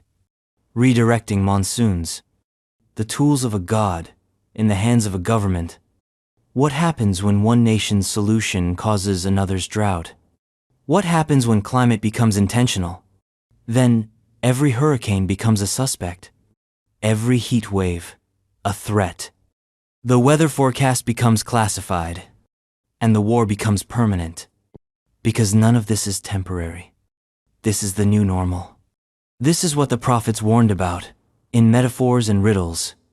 A war with no front, a weapon with no shape, an enemy with no face, and a peace that never arrives. Because how do you sign a peace treaty with an algorithm? How do you de-escalate a drone swarm?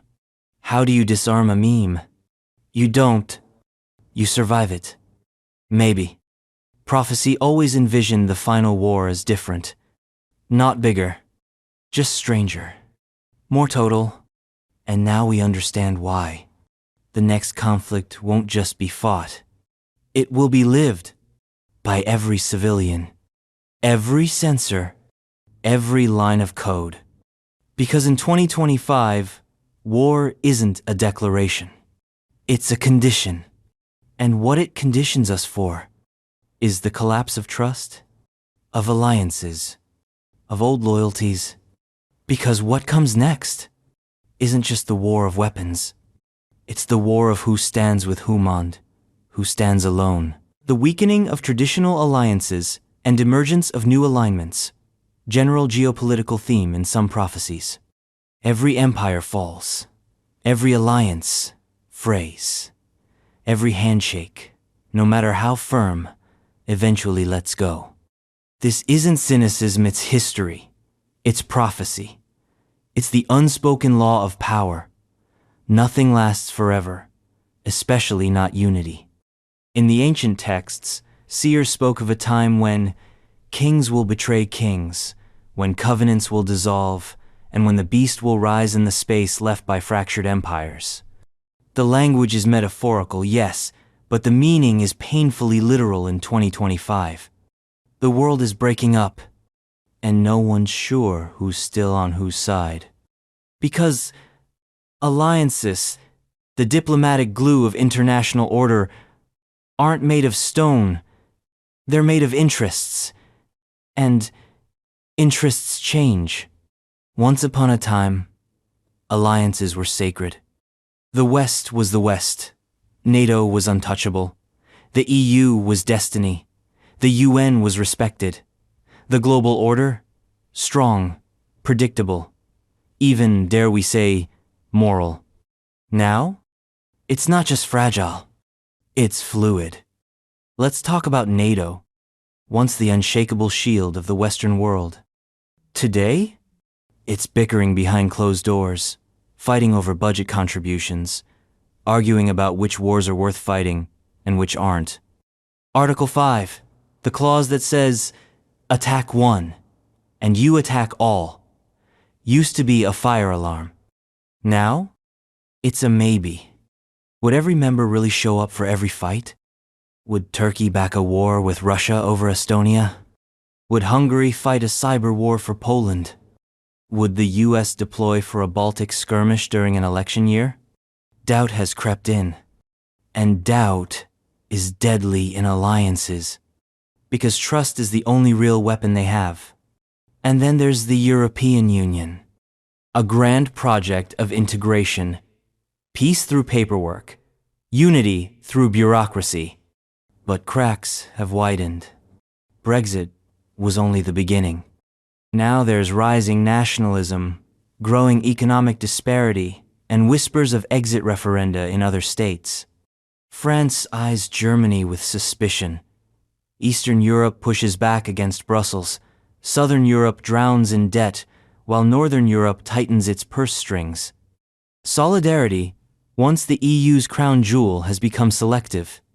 And in the shadows, Russia and China grin. Because divided enemies are manageable enemies. Meanwhile, the United Nations, supposedly the planet's referee, has become theater. Vetoes fly. Sanctions are symbolic. Speeches echo through empty chambers. It still hosts summits. It no longer prevents catastrophe. Its teeth have been filed down by geopolitics. And its silence, on certain issues, screams louder than any speech. But it's not just traditional alliances that are eroding. It's the global consensus itself. There used to be rules. Borders were sacred. Elections mattered. War had consequences. Now, invasions are debated, not punished. Coups are shrugged off. Diplomats tweet like trolls. The world feels leaderless. Because it is. America, once the world's policeman, is now an erratic influencer. China, the rising hegemon, offers order but at a price. And in the vacuum between, new alliances form. Not based on ideology, based on transaction. Let's look at some of them. The BRICS alliance, Brazil, Russia, India, China, South Africa, once mocked as an economic acronym, now a geopolitical bloc with real teeth. They're building their own systems, their own currencies, their own internet infrastructures, their own courts, their own banks, their own GPS. They don't want a seat at the old table. They want to burn it down and build their own. And other countries are paying attention. Indonesia, Saudi Arabia, Iran, Egypt. They're knocking at BRICS's door. Not because they believe in some shared dream, because they want a piece of the post-Western world. And BRICS isn't alone. The Shanghai Cooperation Organization is tightening military and intelligence links across Eurasia. The Eurasian Economic Union is coordinating economies once fragmented. And don't forget OPEC plus more than oil. It's now a geopolitical pressure valve. These aren't just new clubs. They're new power centers. Each one a declaration. We no longer need the old order. And this realignment? It's contagious. Even within the West, cracks are showing. Canada and the US diverge on foreign policy. The UK, post-Brexit, flirts with new partners while floating adrift. Australia hedges between China's trade and America's security. Japan rearms. Germany reconsiders pacifism. Even within countries, unity is a memory. States within the US disagree on federal authority. Spanish regions want independence. Italian provinces whisper about autonomy. Even cities, those great hubs of progress, are forming cross-border networks of their own.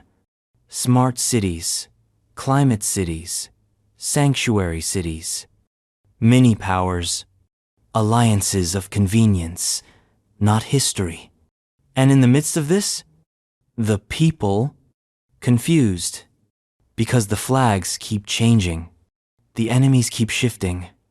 The allies of yesterday are the threats of today, and no one knows what map to trust. This is what the prophets saw. Not just war, but confusion.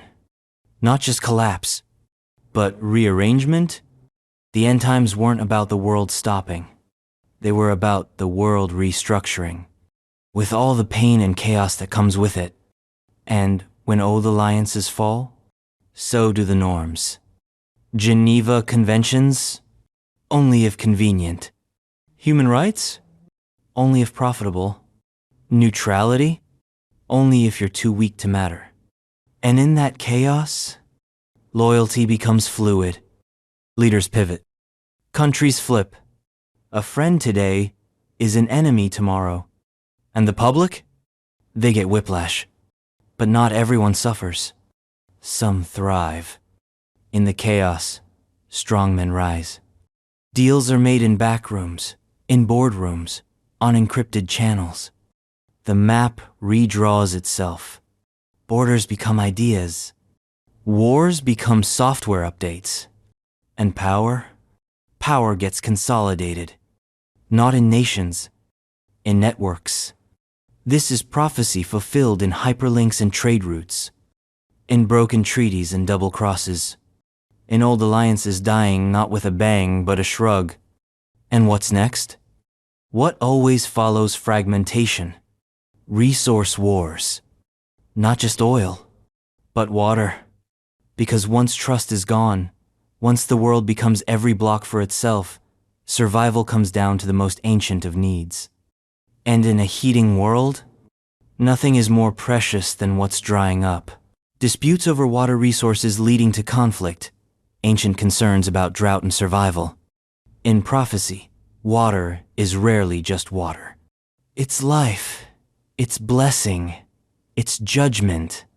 And in the end times, it's war. Ancient texts whispered of rivers drying up, of thirst without relief, of wars born not from greed but from desperation. And now, in 2025, we're beginning to understand what that really means. Because in this century, wars will not just be fought for oil, land, or ideology. They'll be fought for water. Not the bottled kind, not the clean labeled pH balanced stuff. We're talking about the water that sustains entire civilizations. The kind that flows from glaciers, beneath the ground, across borders. The kind that used to be abundant and is now becoming scarce. Prophecy said the rivers would rise. But first, they'll vanish. Let's begin with a brutal truth. Only 2.5% of the Earth's water is fresh water. And of that, less than 1% is accessible. That 1% is now being drained, polluted, and contested faster than it can replenish. And where there is scarcity, there is conflict. Take the Tigris and Euphrates, once considered the cradle of civilization. Now, they are battlegrounds. Not for armies yet, but for control. Turkey controls the headwaters. Iraq and Syria downstream depend on them. As climate change tightens the grip and dam projects expand upstream, tensions mount downstream. Farms dry, crops fail, families flee, and whispers of sabotage and state-backed retaliation grow louder. It's not just about water rights. It's about national survival. And it's not just the Middle East. Look at the Nile. Egypt calls it its lifeblood. But upstream, Ethiopia is building the Grand Renaissance Dama project that could alter the Nile's flow forever. Egypt has called it an existential threat. Sudan sits in the middle literally and diplomatically. Negotiations have stalled. Threats have surfaced. Military drills are being watched carefully. One bad harvest, one policy misstep, and the world's longest river becomes the spark for the world's next war. This is the prophecy of scarcity-fueled collapse. And the rivers aren't alone. Aquifers, those underground reservoirs we barely think about, are vanishing. The Ogallala Aquifer, which supports agriculture across 8 U.S. states. It's depleting faster than it can recharge. Once it's gone for centuries. No reset button. No miracle fix. Just dry fields, collapsing yields, and economic ruin. And it gets worse. Because as water vanishes, people move. They have to. And mass migration, driven by drought and water stress, creates new tensions in receiving regions. In South Asia, the Himalayan glaciers' lifelines for over 1.5 billion people are shrinking. Rivers like the Indus, Ganges, and Brahmaputra are threatened. India, Pakistan, Bangladesh, Nepal, and China all depend on these rivers, and none of them are willing to go thirsty. especially when nuclear arsenals are part of the conversation. Prophets didn't predict technology, but they knew that thirst would strip nations of reason. Now, combine climate change with population growth. Add failing infrastructure. Add political denialism. What do you get? Water as a weapon. Imagine this. A hostile state poisons a water supply. A drone strike takes out a desalination plant. Hackers disrupt the city's pumping station in the middle of a heat wave. It's not just possible. It's already been simulated. Water scarcity is more than a humanitarian issue. It's a geopolitical fault line. Because you can ration electricity. You can substitute oil. You can even find alternative protein sources. But water? You run out. You die. That's simple. And yet, we treat it like an afterthought. Agriculture uses 70% of the world's fresh water. Most of that is inefficient. Leaky pipes, wasteful irrigation, thirsty crops in dry places. We grow alfalfa in the Arizona desert to ship to China. We flood fields for rice in water-scarce regions. We bottle spring water and export it in plastic. Prophecy said the earth would groan. This is what that groaning sounds like. The last drops being squeezed from a broken system. Let's go deeper. Privatization of water has turned it into a commodity. A hedge fund asset. A futures market item. Companies now own rights to rivers and sell water back to the people living next to them. In some places, rainwater collection is illegal. Think about that. You can't catch the sky because someone owns the clouds. Prophets saw this, too, though not in words. In judgment, in divine wrath brought on by greed, arrogance, theft from the earth itself. And now, that wrath comes in the form of megadroughts, wildfires fed by bone-dry forests, dust storms that blot out the sun in places that used to grow peaches and wheat. The Colorado River is a ghost of its former self. Lake Mead and Lake Powell, shrinking faster than projections. The American Southwest is heading toward water bankruptcy. Las Vegas, Phoenix, Los Angeles all fighting over every drop. And as cities grow, rural areas lose. Farmers go broke. Aquifers are drilled dry. Then the lawsuits begin. Then the riots. And then the National Guard. Because prophecy doesn't care about who's to blame, only about what breaks when the water's gone. And it will break. Infrastructure, economies, trust, and most importantly, peace. Because in a thirsty world, charity dies first. The next war will not be declared by a president. It will be declared by a drought map, color-coded red and black.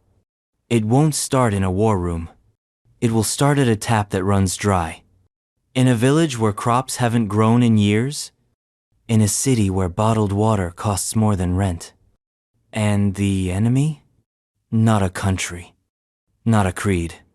Just the unbearable truth. There's not enough. And that's when people start to take, not ask, not negotiate, take. Because if your child is dying of thirst, international law becomes a joke. And the sound of gunfire at the border sounds like justice. This is how the prophecy ends. With not a flood, but a drying. Not a wave, but a crack. And through that crack, the earth speaks again. Because even the prophets, with all their visions of fire and plague, knew water is life. And without it, everything falls. But it doesn't end there. Because even in drought, even in thirst, there are places where the water rises. Not to save us, but to finish the job. The next prophecy doesn't dry up the earth. It drowns it. The waters rising and covering the land. Universal flood myths and prophecies of watery destruction. Water gives life. But when it rises, when it spills, surges, and surmounts it, doesn't baptize. It erases. It smooths the edges of civilizations like waves grinding stone into sand. It reclaims what was never truly ours. And when the waters rise, they don't knock, they don't beg, they just come. Every ancient culture has a flood myth, a tale of drowning, a vision of the world reset in a single, sweeping gesture from the sea. The Bible has Noah. The Sumerians had Utnapishtim. The Hindus had Manu. Even the Mayans, the Chinese, the Polynesians, the Aboriginal Australians, they all remembered. They remembered a time when the oceans reached higher, when the gods became tides, when the mountains became islands, and when the air was filled not with song or flame, but with the sound of drowning. In 2025, the waters are rising again. Not all at once, but fast enough that entire nations can already feel the undertow. This isn't prophecy by thunderbolt. It's prophecy by spreadsheet, by satellite image, by seawall, stress tests, and salt lines creeping into rice paddies. The oceans are coming. They're not violent. They're patient, which makes them even more terrifying. Let's talk numbers. Global sea levels have already risen over 8 inches since the late 1800s. That might sound small. It's not, because it's acceleration that matters. The ice sheets in Greenland and Antarctica, they've begun to weep. Not drip, weep. The kind of melt you can't stop with policy or prayer. The kind of melt that once started doesn't end.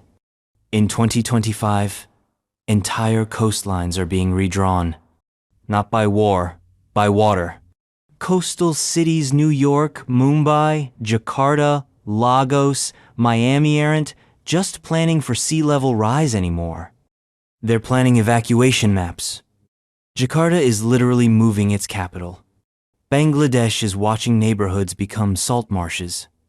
Venice floods so often it stopped making the news. And the Pacific Islands? Places like Tuvalu, Kiribati, and the Marshall Islands?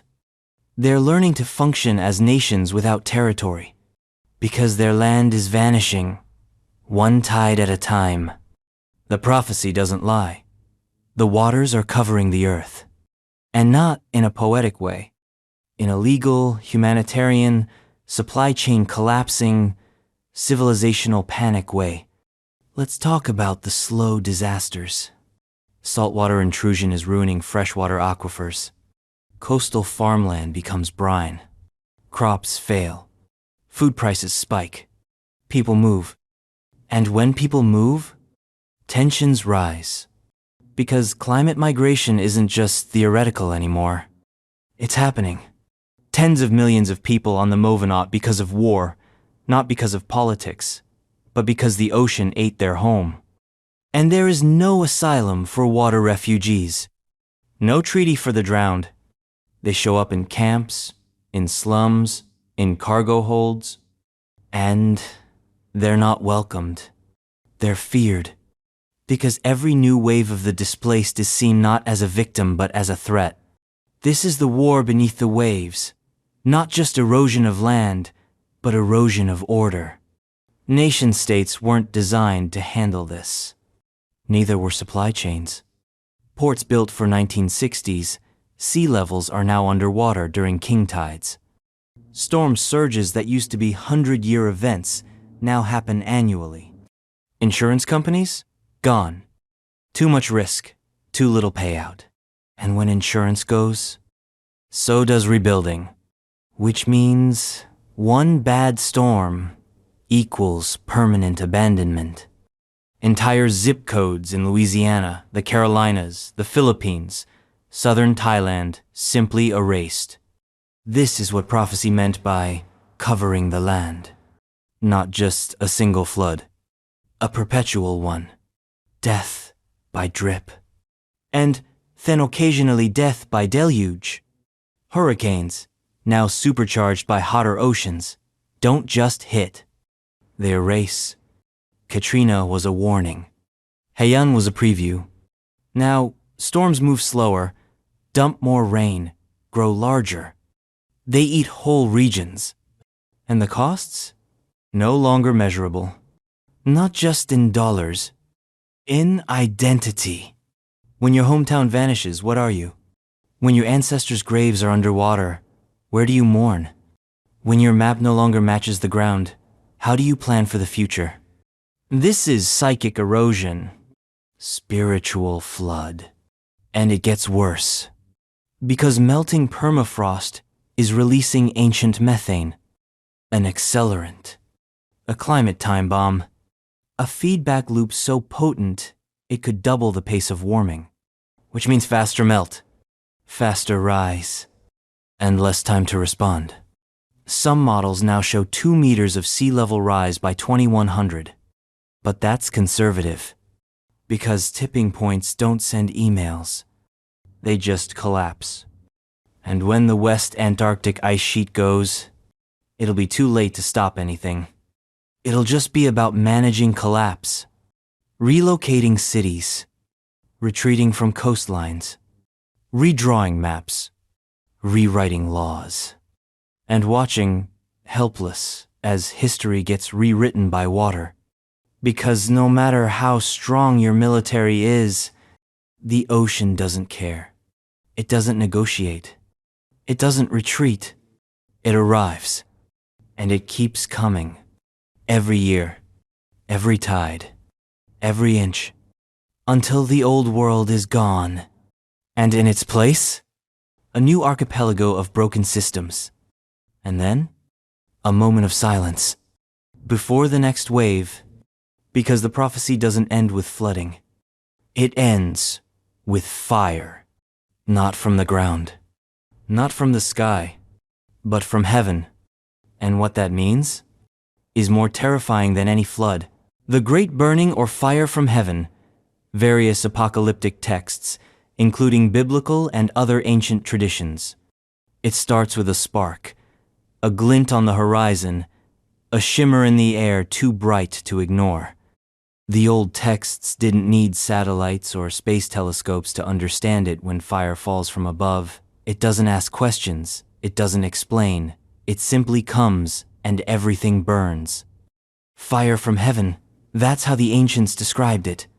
They didn't have words for thermobaric blasts or nuclear chain reactions. They only knew that the sky had teeth, that sometimes light meant death. That heat could consume not just cities, but entire epics. In 2025, the prophecy is no longer poetic. It's becoming literal. Because fire is no longer content with forests. Now, it devours everything. Let's break the myth. When most people think of apocalypse, they imagine a final flash, a mushroom cloud, a singular, cinematic moment of obliteration. But the great burning isn't that clean. It's not just nuclear. It's systemic. It's fires that start in the soil, in the systems, in the policy failures, and burst upward uncontainable. This is not one fire. This is a convergence of fire. And it begins with the obvious, wildfires. In 2025, wildfires no longer need summer. They burn year-round. They don't just appear in the wilderness. They consume towns, suburbs, entire metropolitan exurbs. California, Australia, Greece, Canada, Siberia. You read that right. Siberia burns now. Peat bogs that once stayed frozen for millennia are now flaming sinkholes of carbon, releasing ancient CO2s into an already overloaded atmosphere. This is fire on a geological scale. And it's happening in slow motion. Now think about this. Some wildfires are now so large, they generate their own weather. Pyrocumulonimbus storms clouds of smoke so hot, they form thunderheads. These clouds shoot embers miles ahead of the fire line, spawn lightning that triggers new blazes, and rain black water onto surrounding regions. It's not a fire anymore. It's an ecosystem of destruction. Prophecy didn't describe fuel loads or vapor pressure deficits, but it did describe wrath. The fire of judgment. the fire of the end. And in 2025, fire is both metaphor and reality. But wildfire is only the first tier. Let's move up.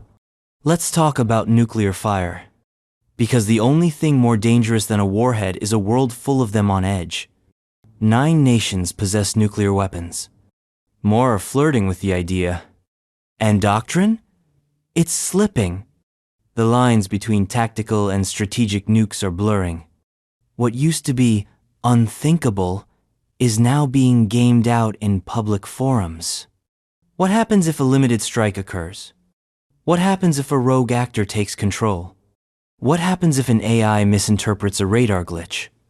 In an age of high-speed warfare, the window for correcting a mistake is seconds, not hours.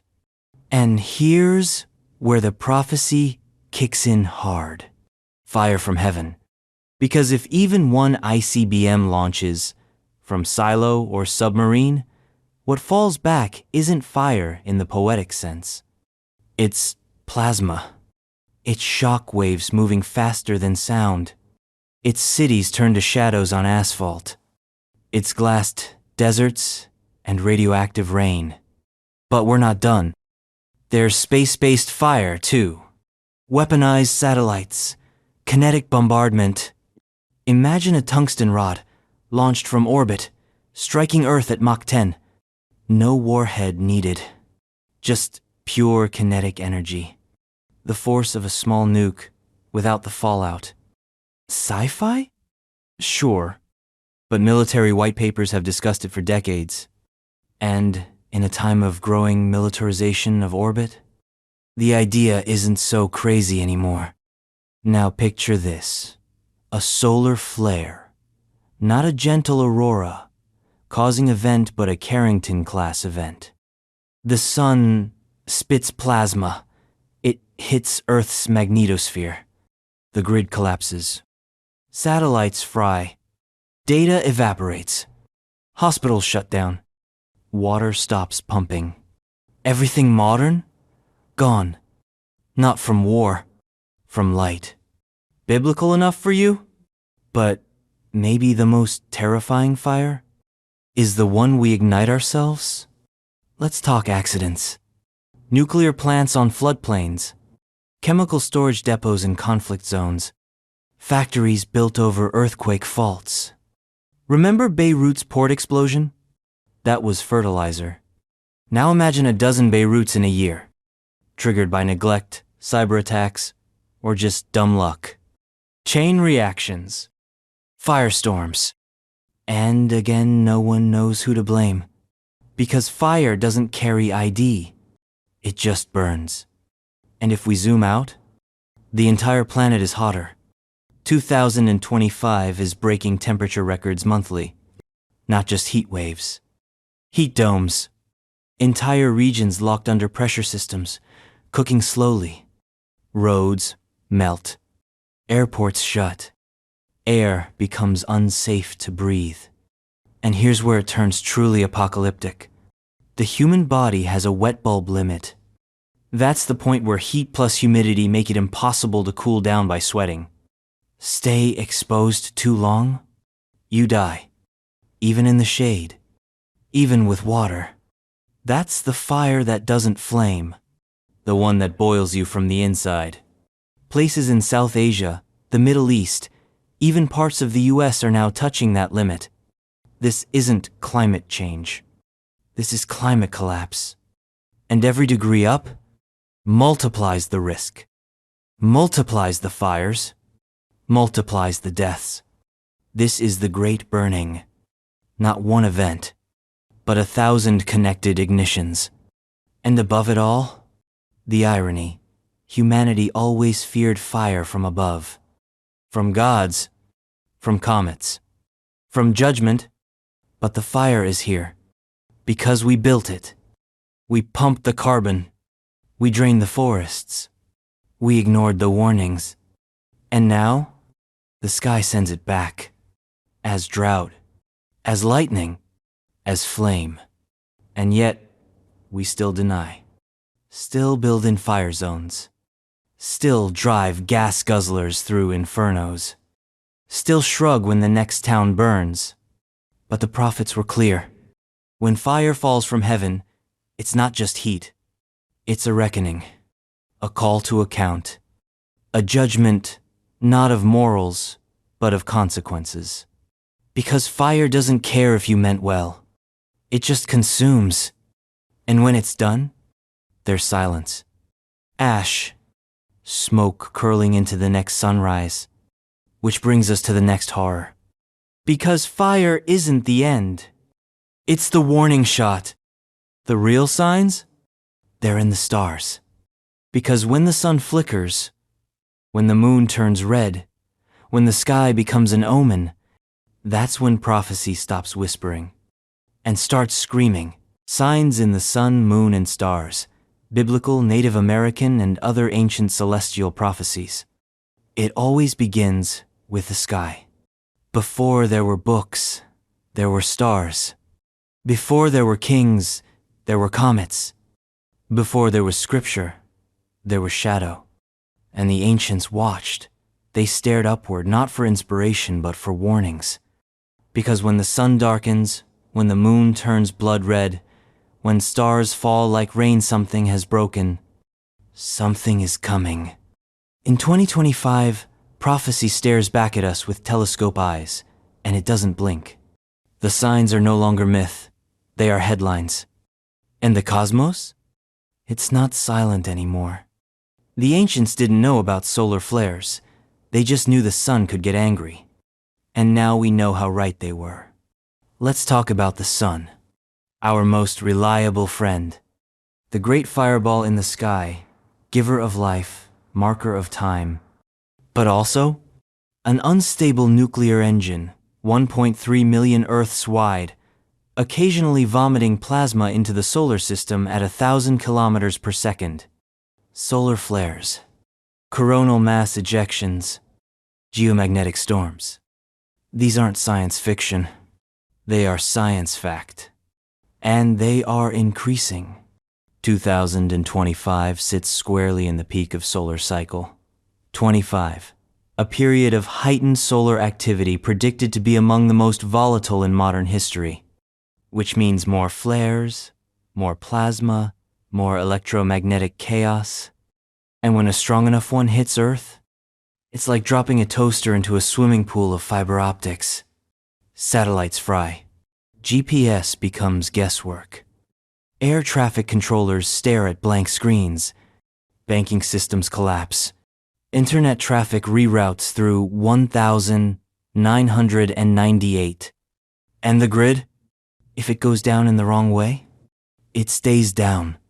For months. Maybe longer. Transformers, those giant, expensive electrical organs of the modern world, take years to manufacture. No power means no water, no food supply chains, no communication. You don't just get blackouts. You get a civilization reboot. And no one's ready. Not governments. Not corporations. Not you.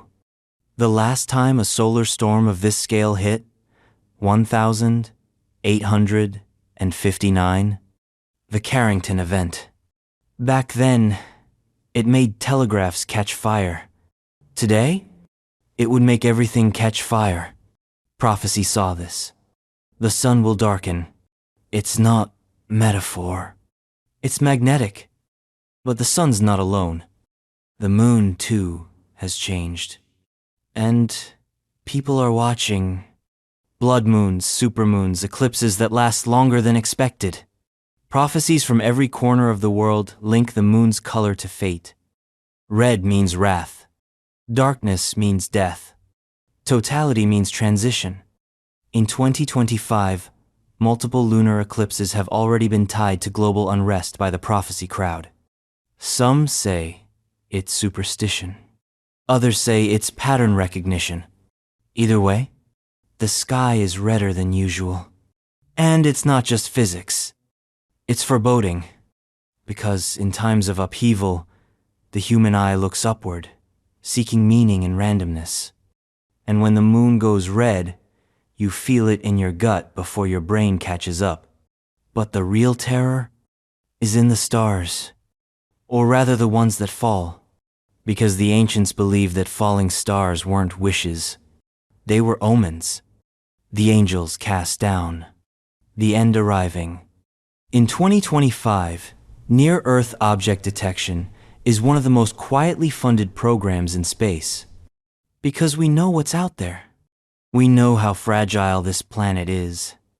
And we know what happens when even a small rock traveling at 30,000 miles per hour decides to say hello. We don't need a dinosaur killer. Just a rock the size of a truck hitting a city. Just one. And it's not if, it's when. We track hundreds of thousands of objects, but we miss some. It happens all the time. A 10-meter rock passes between Earth and the Moon, and we only spot it 3 days later.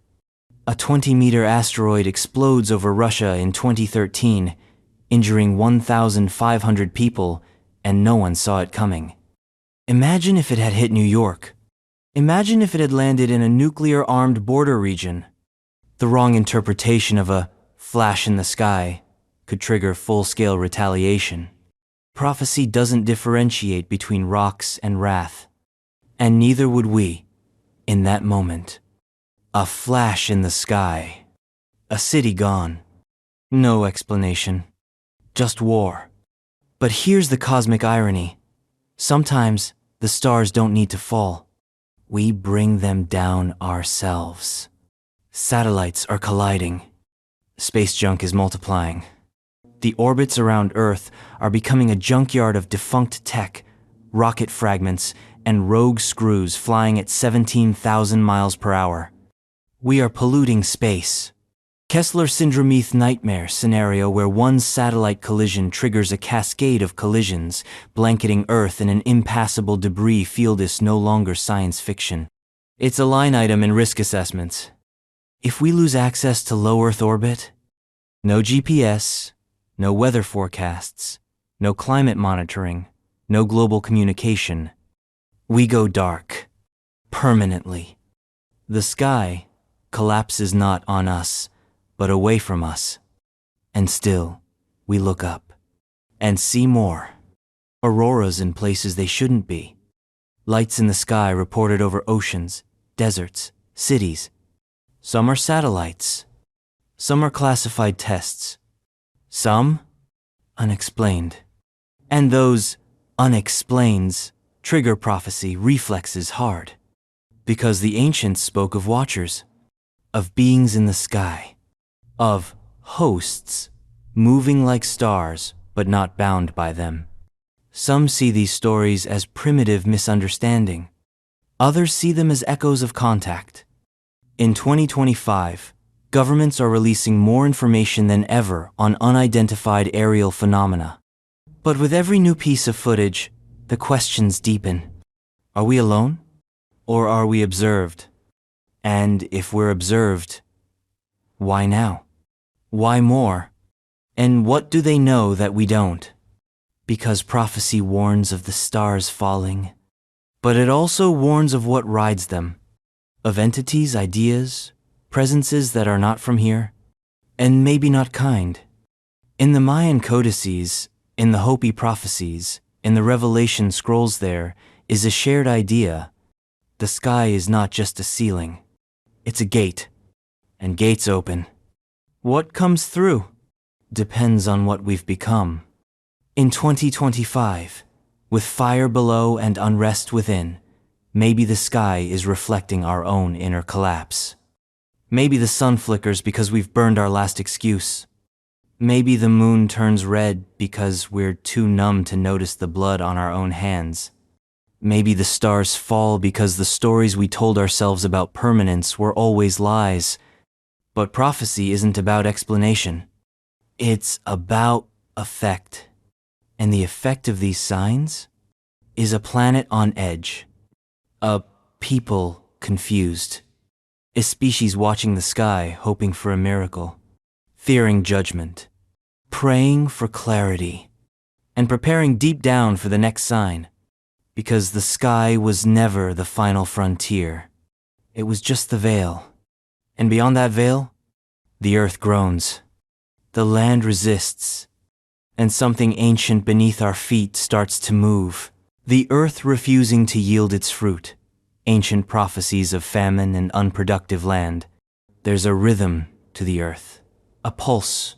A silent, seasonal promise that no matter what humans do, the ground will keep giving. Spring follows winter, seeds grow, crops ripen, harvest comes. And then we do it all again. That was the deal. But in the old prophecies, they warned us what happens when the earth breaks that deal. When the land no longer yields its fruit. That was how the end would begin. Not with fire, not with plague, but with emptiness. With soil that refuses. With hunger not from war, but from the planet simply saying no. And in 2025, that's exactly what's happening. Let's be clear. This isn't about one bad harvest. It's not about a couple of failed crops or a missed planting season. This is systemic famine. The kind you can't buy your way out of. The kind that crashes economies, topples governments, sparks revolutions. This is prophecy at its most chilling because it's quiet. A drought here, a heat wave there, a new plant disease, a missing monsoon. And suddenly, billions go hungry. It starts with the soil, topsoil, the thin layer that grows 95% of our food is disappearing. Literally. Blown away by wind. Washed away by floods. Burned out by over-farming and synthetic chemicals.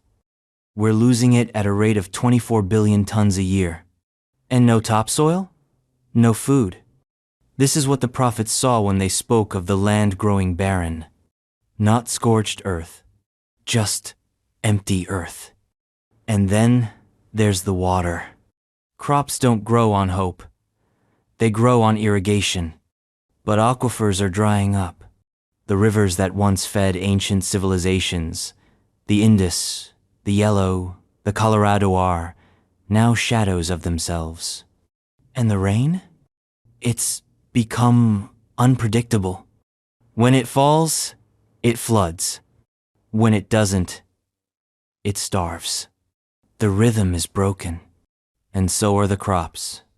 Now enter the villains with names. Wheat rust, maize blight, fall armyworm. Diseases and pests once limited by climate zones are now migrating. Global temperatures are rising. That means old pests are moving north and south, into regions that were never built to resist them. It means crop disease can now circle the planet faster than ever. And when a staple crop fails wheat, rice, corn, it doesn't just hit one country. It hits dozens. Because globalization doesn't just link markets. It links vulnerabilities. A rice shortage in Thailand sends shockwaves to Nigeria. A wheat drought in Ukraine starves Lebanon. A soybean blight in Brazil crashes feed supplies in China. This is the fragility the ancients couldn't have imagined, but would have understood perfectly. Because what they feared wasn't war. It was dependence. And we are more dependent than ever. Let's talk about monoculture. One crop, one genome, planted across millions of acres. It's efficient. It's profitable. It's suicidal. One bad strain, one mutation, and entire food systems collapse. There's a reason ancient farmers grew diversity even if yields were lower. Because diversity is resilience. And resilience has been traded for convenience. And then there's the climate. 2025 is hotter than any year before it. Heat waves now regularly cross thresholds that physically prevent pollination. That's not theory, that's plant biology. Corn won't fruit at certain temperatures. Wheat fails when nights are too warm. Coffee? Chocolate? Avocados? All threatened. Some already in collapse. So what do? We engineer. We build GMO crops that resist drought. We spray. We irrigate. We fight. And it works for a while. until the pests mutate. The weeds grow immune. The soil gets tired. And then we hit the wall, the invisible tipping point where the land doesn't just resist, it rejects. Yield drops become permanent. Fertilizer doesn't work like it used to. Pesticide doesn't kill like it used to. Water costs more than the food it grows. And farmers? They quit. Or worse, they die. Because in 2025, farmer suicide is quietly epidemic in countries across the world. They're not quitting because of laziness. They're quitting because the land is done. And governments? They panic. They hoard. Export bans go into effect. Food nationalism spikes. What we grow is ours. What you need is not our problem. And suddenly, trade routes are war zones. Cargo ships get turned around. Ports become choke points. Prices skyrocket. And food riots begin. From Cairo to Jakarta to Sao Paulo. The hungry do not protest politely. The hungry break glass, overthrow regimes, burn cities. And still, the land doesn't yield. Because it's not just political. It's planetary. Let's talk carbon. The CO2 levels in the atmosphere are altering plant metabolism. Yes, plants grow faster in high CO2s. But the nutritional content drops. Rice with less protein. Wheat with less iron. Vegetables with less vitamin A. We are growing empty calories. More food, less nourishment. A silent famine. A well-fed starvation. And while rich countries supplement with vitamins, the poor die slowly. Their bodies decay on full stomachs. And then there's the air. Ozone pollution damages plant tissue. Pollinators, bees, butterflies are dying off.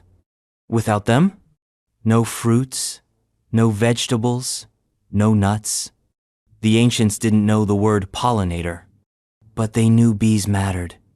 They carved them into temples, praised them in hymns. And now, we drown them in neonicotinoids. Then wonder why the orchard is silent. But there's one more layer. The one the prophets always hinted at, but never named. The psychological famine. Because it's not just the earth refusing. It's us forgetting. Forgetting how to grow, how to store, how to share. Urbanization has severed us from the soil. Generations who've never planted a seed. Who think food comes from shelves. And when the shelves are empty, panic. When the apps don't deliver, collapse. We are not just spiritually famished. We are logistically famished. The systems that feed us are so complex, so interconnected, so delicate. It takes only a few bad harvests, a few failed policies, a few freak storms to trigger global scarcity. And that scarcity doesn't just starve, it radicalizes. Food insecurity is a breeding ground for extremism. Recruitment spikes in hungry regions. Civil war brews in breadbasket nations. The link between famine and violence? It's not new. It's ancient. It's prophetic. When the land no longer yields its fruit, that line doesn't end with hunger. It ends with war, with cannibalism in the darkest texts, with mothers eating their children, with cities turning inward. And the survivors? Changed. The elements changing their state, and the air being polluted. Hildegard of Bingen. When Hildegard of Bingen, the medieval mystic, warned that the elements will change their state, and the air will be polluted, she wasn't talking about subtle seasonal shifts or some poetic metaphor about bad vibes. She was talking about a planetary breakdown. She envisioned a time when the very fabric of the natural world, air, water, fire, and earth would betray us. Not because they were angry, because we broke them. In 2025, Hildegard's prophecy doesn't read like mysticism. It reads like climate physics. It reads like environmental collapse. And it begins with a feeling in your lungs. Let's start with the air. Take a deep breath. Now picture that air carrying fine particulate matter, smaller than a red blood cell. Nitrogen dioxide from rush hour traffic. Ozone at ground level. Not the kind that protects us up high, but the kind that burns your lungs down here. Microplastics swirling in every cubic meter. Welcome to modern life. In 2025, air is no longer invisible. It's weaponized. It's data-driven. It's lethal. The World Health Organization estimates 7 million deaths per year from air pollution, and that's conservative. That's not some future dystopia. That's now. But forget the stats for a moment. Think about the smell. Cities in India smell like burnt rubber and diesel by 9 a.m. California smells like ash 3 months a year. Beijing smells like a mix of chemical sterilization and wet metal. Even in so-called clean cities, there's that industrial breath, the warm exhale of a tired machine. You feel it in your sinuses, in your sleep, in your bones. The prophets said the sky would grow thick. They didn't know the word smog, but they described it perfectly. They said the heavens would weep acid. They said the sky would go gray. And in 2025, the sky has gone off color. Permanently. Now let's talk chemistry. The air isn't just dirtier, it's different. Pollution is no longer a layer. It's a substance. Let's go particle by particle. PM 2.5 particulate matter, smaller than 2.5 microncenters. Your lungs, slips past your defenses, enters your bloodstream, and stays there forever. It causes stroke, heart attack, dementia. It crosses the blood-brain barrier. It's in urban air, rural air, wildfire air, and it doesn't care if you're rich. Then there's ozone, the kind in the stratosphere, the good shield we punched a hole in, but the ground-level kind, which is formed when sunlight hits car exhaust. Ozone is corrosive. It inflames airways, scars lungs, aggravates asthma, increases mortality. Next, nitrogen oxides. From diesel, industry, fertilizer. They don't just irritate. They kill. And they feed smog. And that smog? It acts like a greenhouse. Not metaphorically. Literally. It traps heat. That heat changes everything. Welcome to the second prophecy. The elements changing their state. This isn't poetic anymore. This is phase transition on a planetary scale. Let's break it down. Ice, melting faster than any climate model predicted. Not just polar caps, permafrost, glaciers. The Himalayas, the Alps, the Andes, losing mass, shrinking, dying. Rivers fed by glacial melt are drying prematurely. This isn't seasonal. This is permanent hydrological collapse. And when ice melts, it doesn't stay still. It floods. It erodes. It warms oceans. It kills currents. Next, water. The ocean isn't just warmer. It's changing state. Literally. Warmer water holds less oxygen, which means marine animals suffocate even in clean water. Zones of anoxiano, oxygenary spreading. Dead water. Not toxic, just inert. And that's not all. Warmer oceans mean evaporation, which means more atmospheric water vapor, which means more extreme rain, more storms, more flooding. The air becomes heavier. The sky sweats chaos.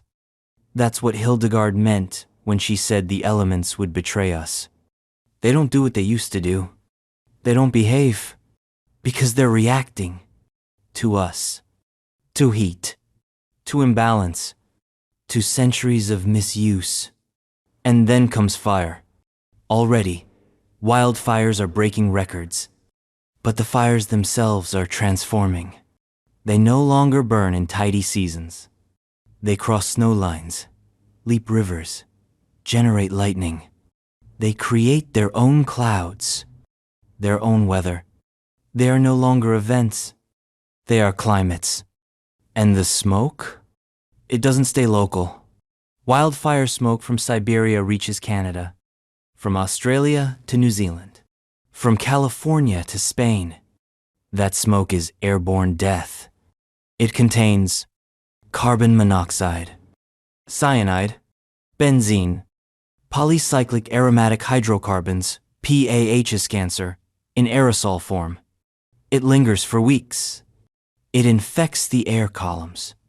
It makes sunsets beautiful and mornings unlivable. It's not fog. It's residue of elemental warfare. Then we have Earth. The ground isn't stable. Not metaphorically, literally. As permafrost melts, the land collapses. Swamps where there were forests. Landslides where there were roads. Methane bubbles erupt from lakes like the earth is exhaling fire. The dirt is destabilized. Because the microbial life in soil, the stuff that makes crops grow, is being wiped out by heat, salt, acid rain, over-farming. The land changes state, from fertile to fallow, from black loam to gray sand. And that brings us full circle. Because when all the elements change their state, when air becomes poison, when water becomes flood, when fire becomes ecosystem, when earth becomes void, what's left? Nothing you can trust. And trust is what we built civilization on. Trust that the seasons would rotate, that the sun would rise, that the air would be safe to breathe. The prophecy said we would break the pact. And we did. We burned oil for speed. We built cities that trap heat like Tupperware. We pumped aerosols into the stratosphere, hoping to bleach the damage we caused. We believed we could geoengineer our way out. And every time we patched a hole, we tore a new one. So the sky stopped being blue. The rain stopped being clean. The ground stopped being generous. And the fire? It never stops. And yet, we still walk outside. We still breathe it in. We still pretend this is normal. Because collapse, like pollution, is invisible until it isn't. Until a school cancels classes for air quality. Until your kid needs an inhaler at age 5. Until the sun disappears behind a layer of carbon for a week. Until your crops die and your insurance blames an act of God. But the act isn't God's. It's ours. And Hildegard knew this. She saw it. She warned us. The elements will change their state. That's not just a description. That's a verdict. And the sentence is already being served. Corruption has spread on land and sea because of what men's hands have wrought. Quran. There's a line in the Quran that reads like it was carved for a world that hadn't yet burned. A verse floating out of the 7th century and into 2025 like a warning shot across time. Corruption has spread on land and sea because of what men's hands have wrought, that he may let them taste some of what they have done, so that they might return. It's not about political corruption, not about bribes or backdoor deals. It's cosmic corruption. Elemental, environmental, existential. The kind you can't pin on a single villain. The kind that festers when entire civilizations forget where they come from and what sustains them. Land, sea, sky, breath, body. 2025 is not the result of one mistake. It's the compound interest of millions. The prophecy wasn't a prediction. It was a mirror. And the reflection is ugly. Let's start with land. What have men's hands wrought? Deforestation, the systematic stripping of forests for lumber, livestock, and luxury. Every year, we lose an area of forest the size of Panama. For beef, For palm oil? For soy? For monoculture? Amazon? Congo Basin? Borneo? Lungs of the earth turned into scar tissue. And when trees fall, it's not just carbon that rises. It's species that vanish, diseases that spill over, watersheds that dry, indigenous peoples displaced. This isn't just ecological loss, it's moral loss. Because we know better, but we keep doing worse. Then there's soil. We poison it with fertilizers. We strip it with machines. We sterilize it with chemicals. What once took centuries to form dark, rich, humming with microbial life is now blown away in dust storms that stretch for miles. Even deserts used to live. Now they die in slow motion. Next, urban sprawl. Cement over every horizon. Cities that breathe heat instead of air. Concrete that cracks under its own weight. Heat islands where shade has vanished. Light pollution so bad, some children have never seen the Milky Way. This isn't development. It's expansion sickness. Because the more we spread, the less we leave untouched.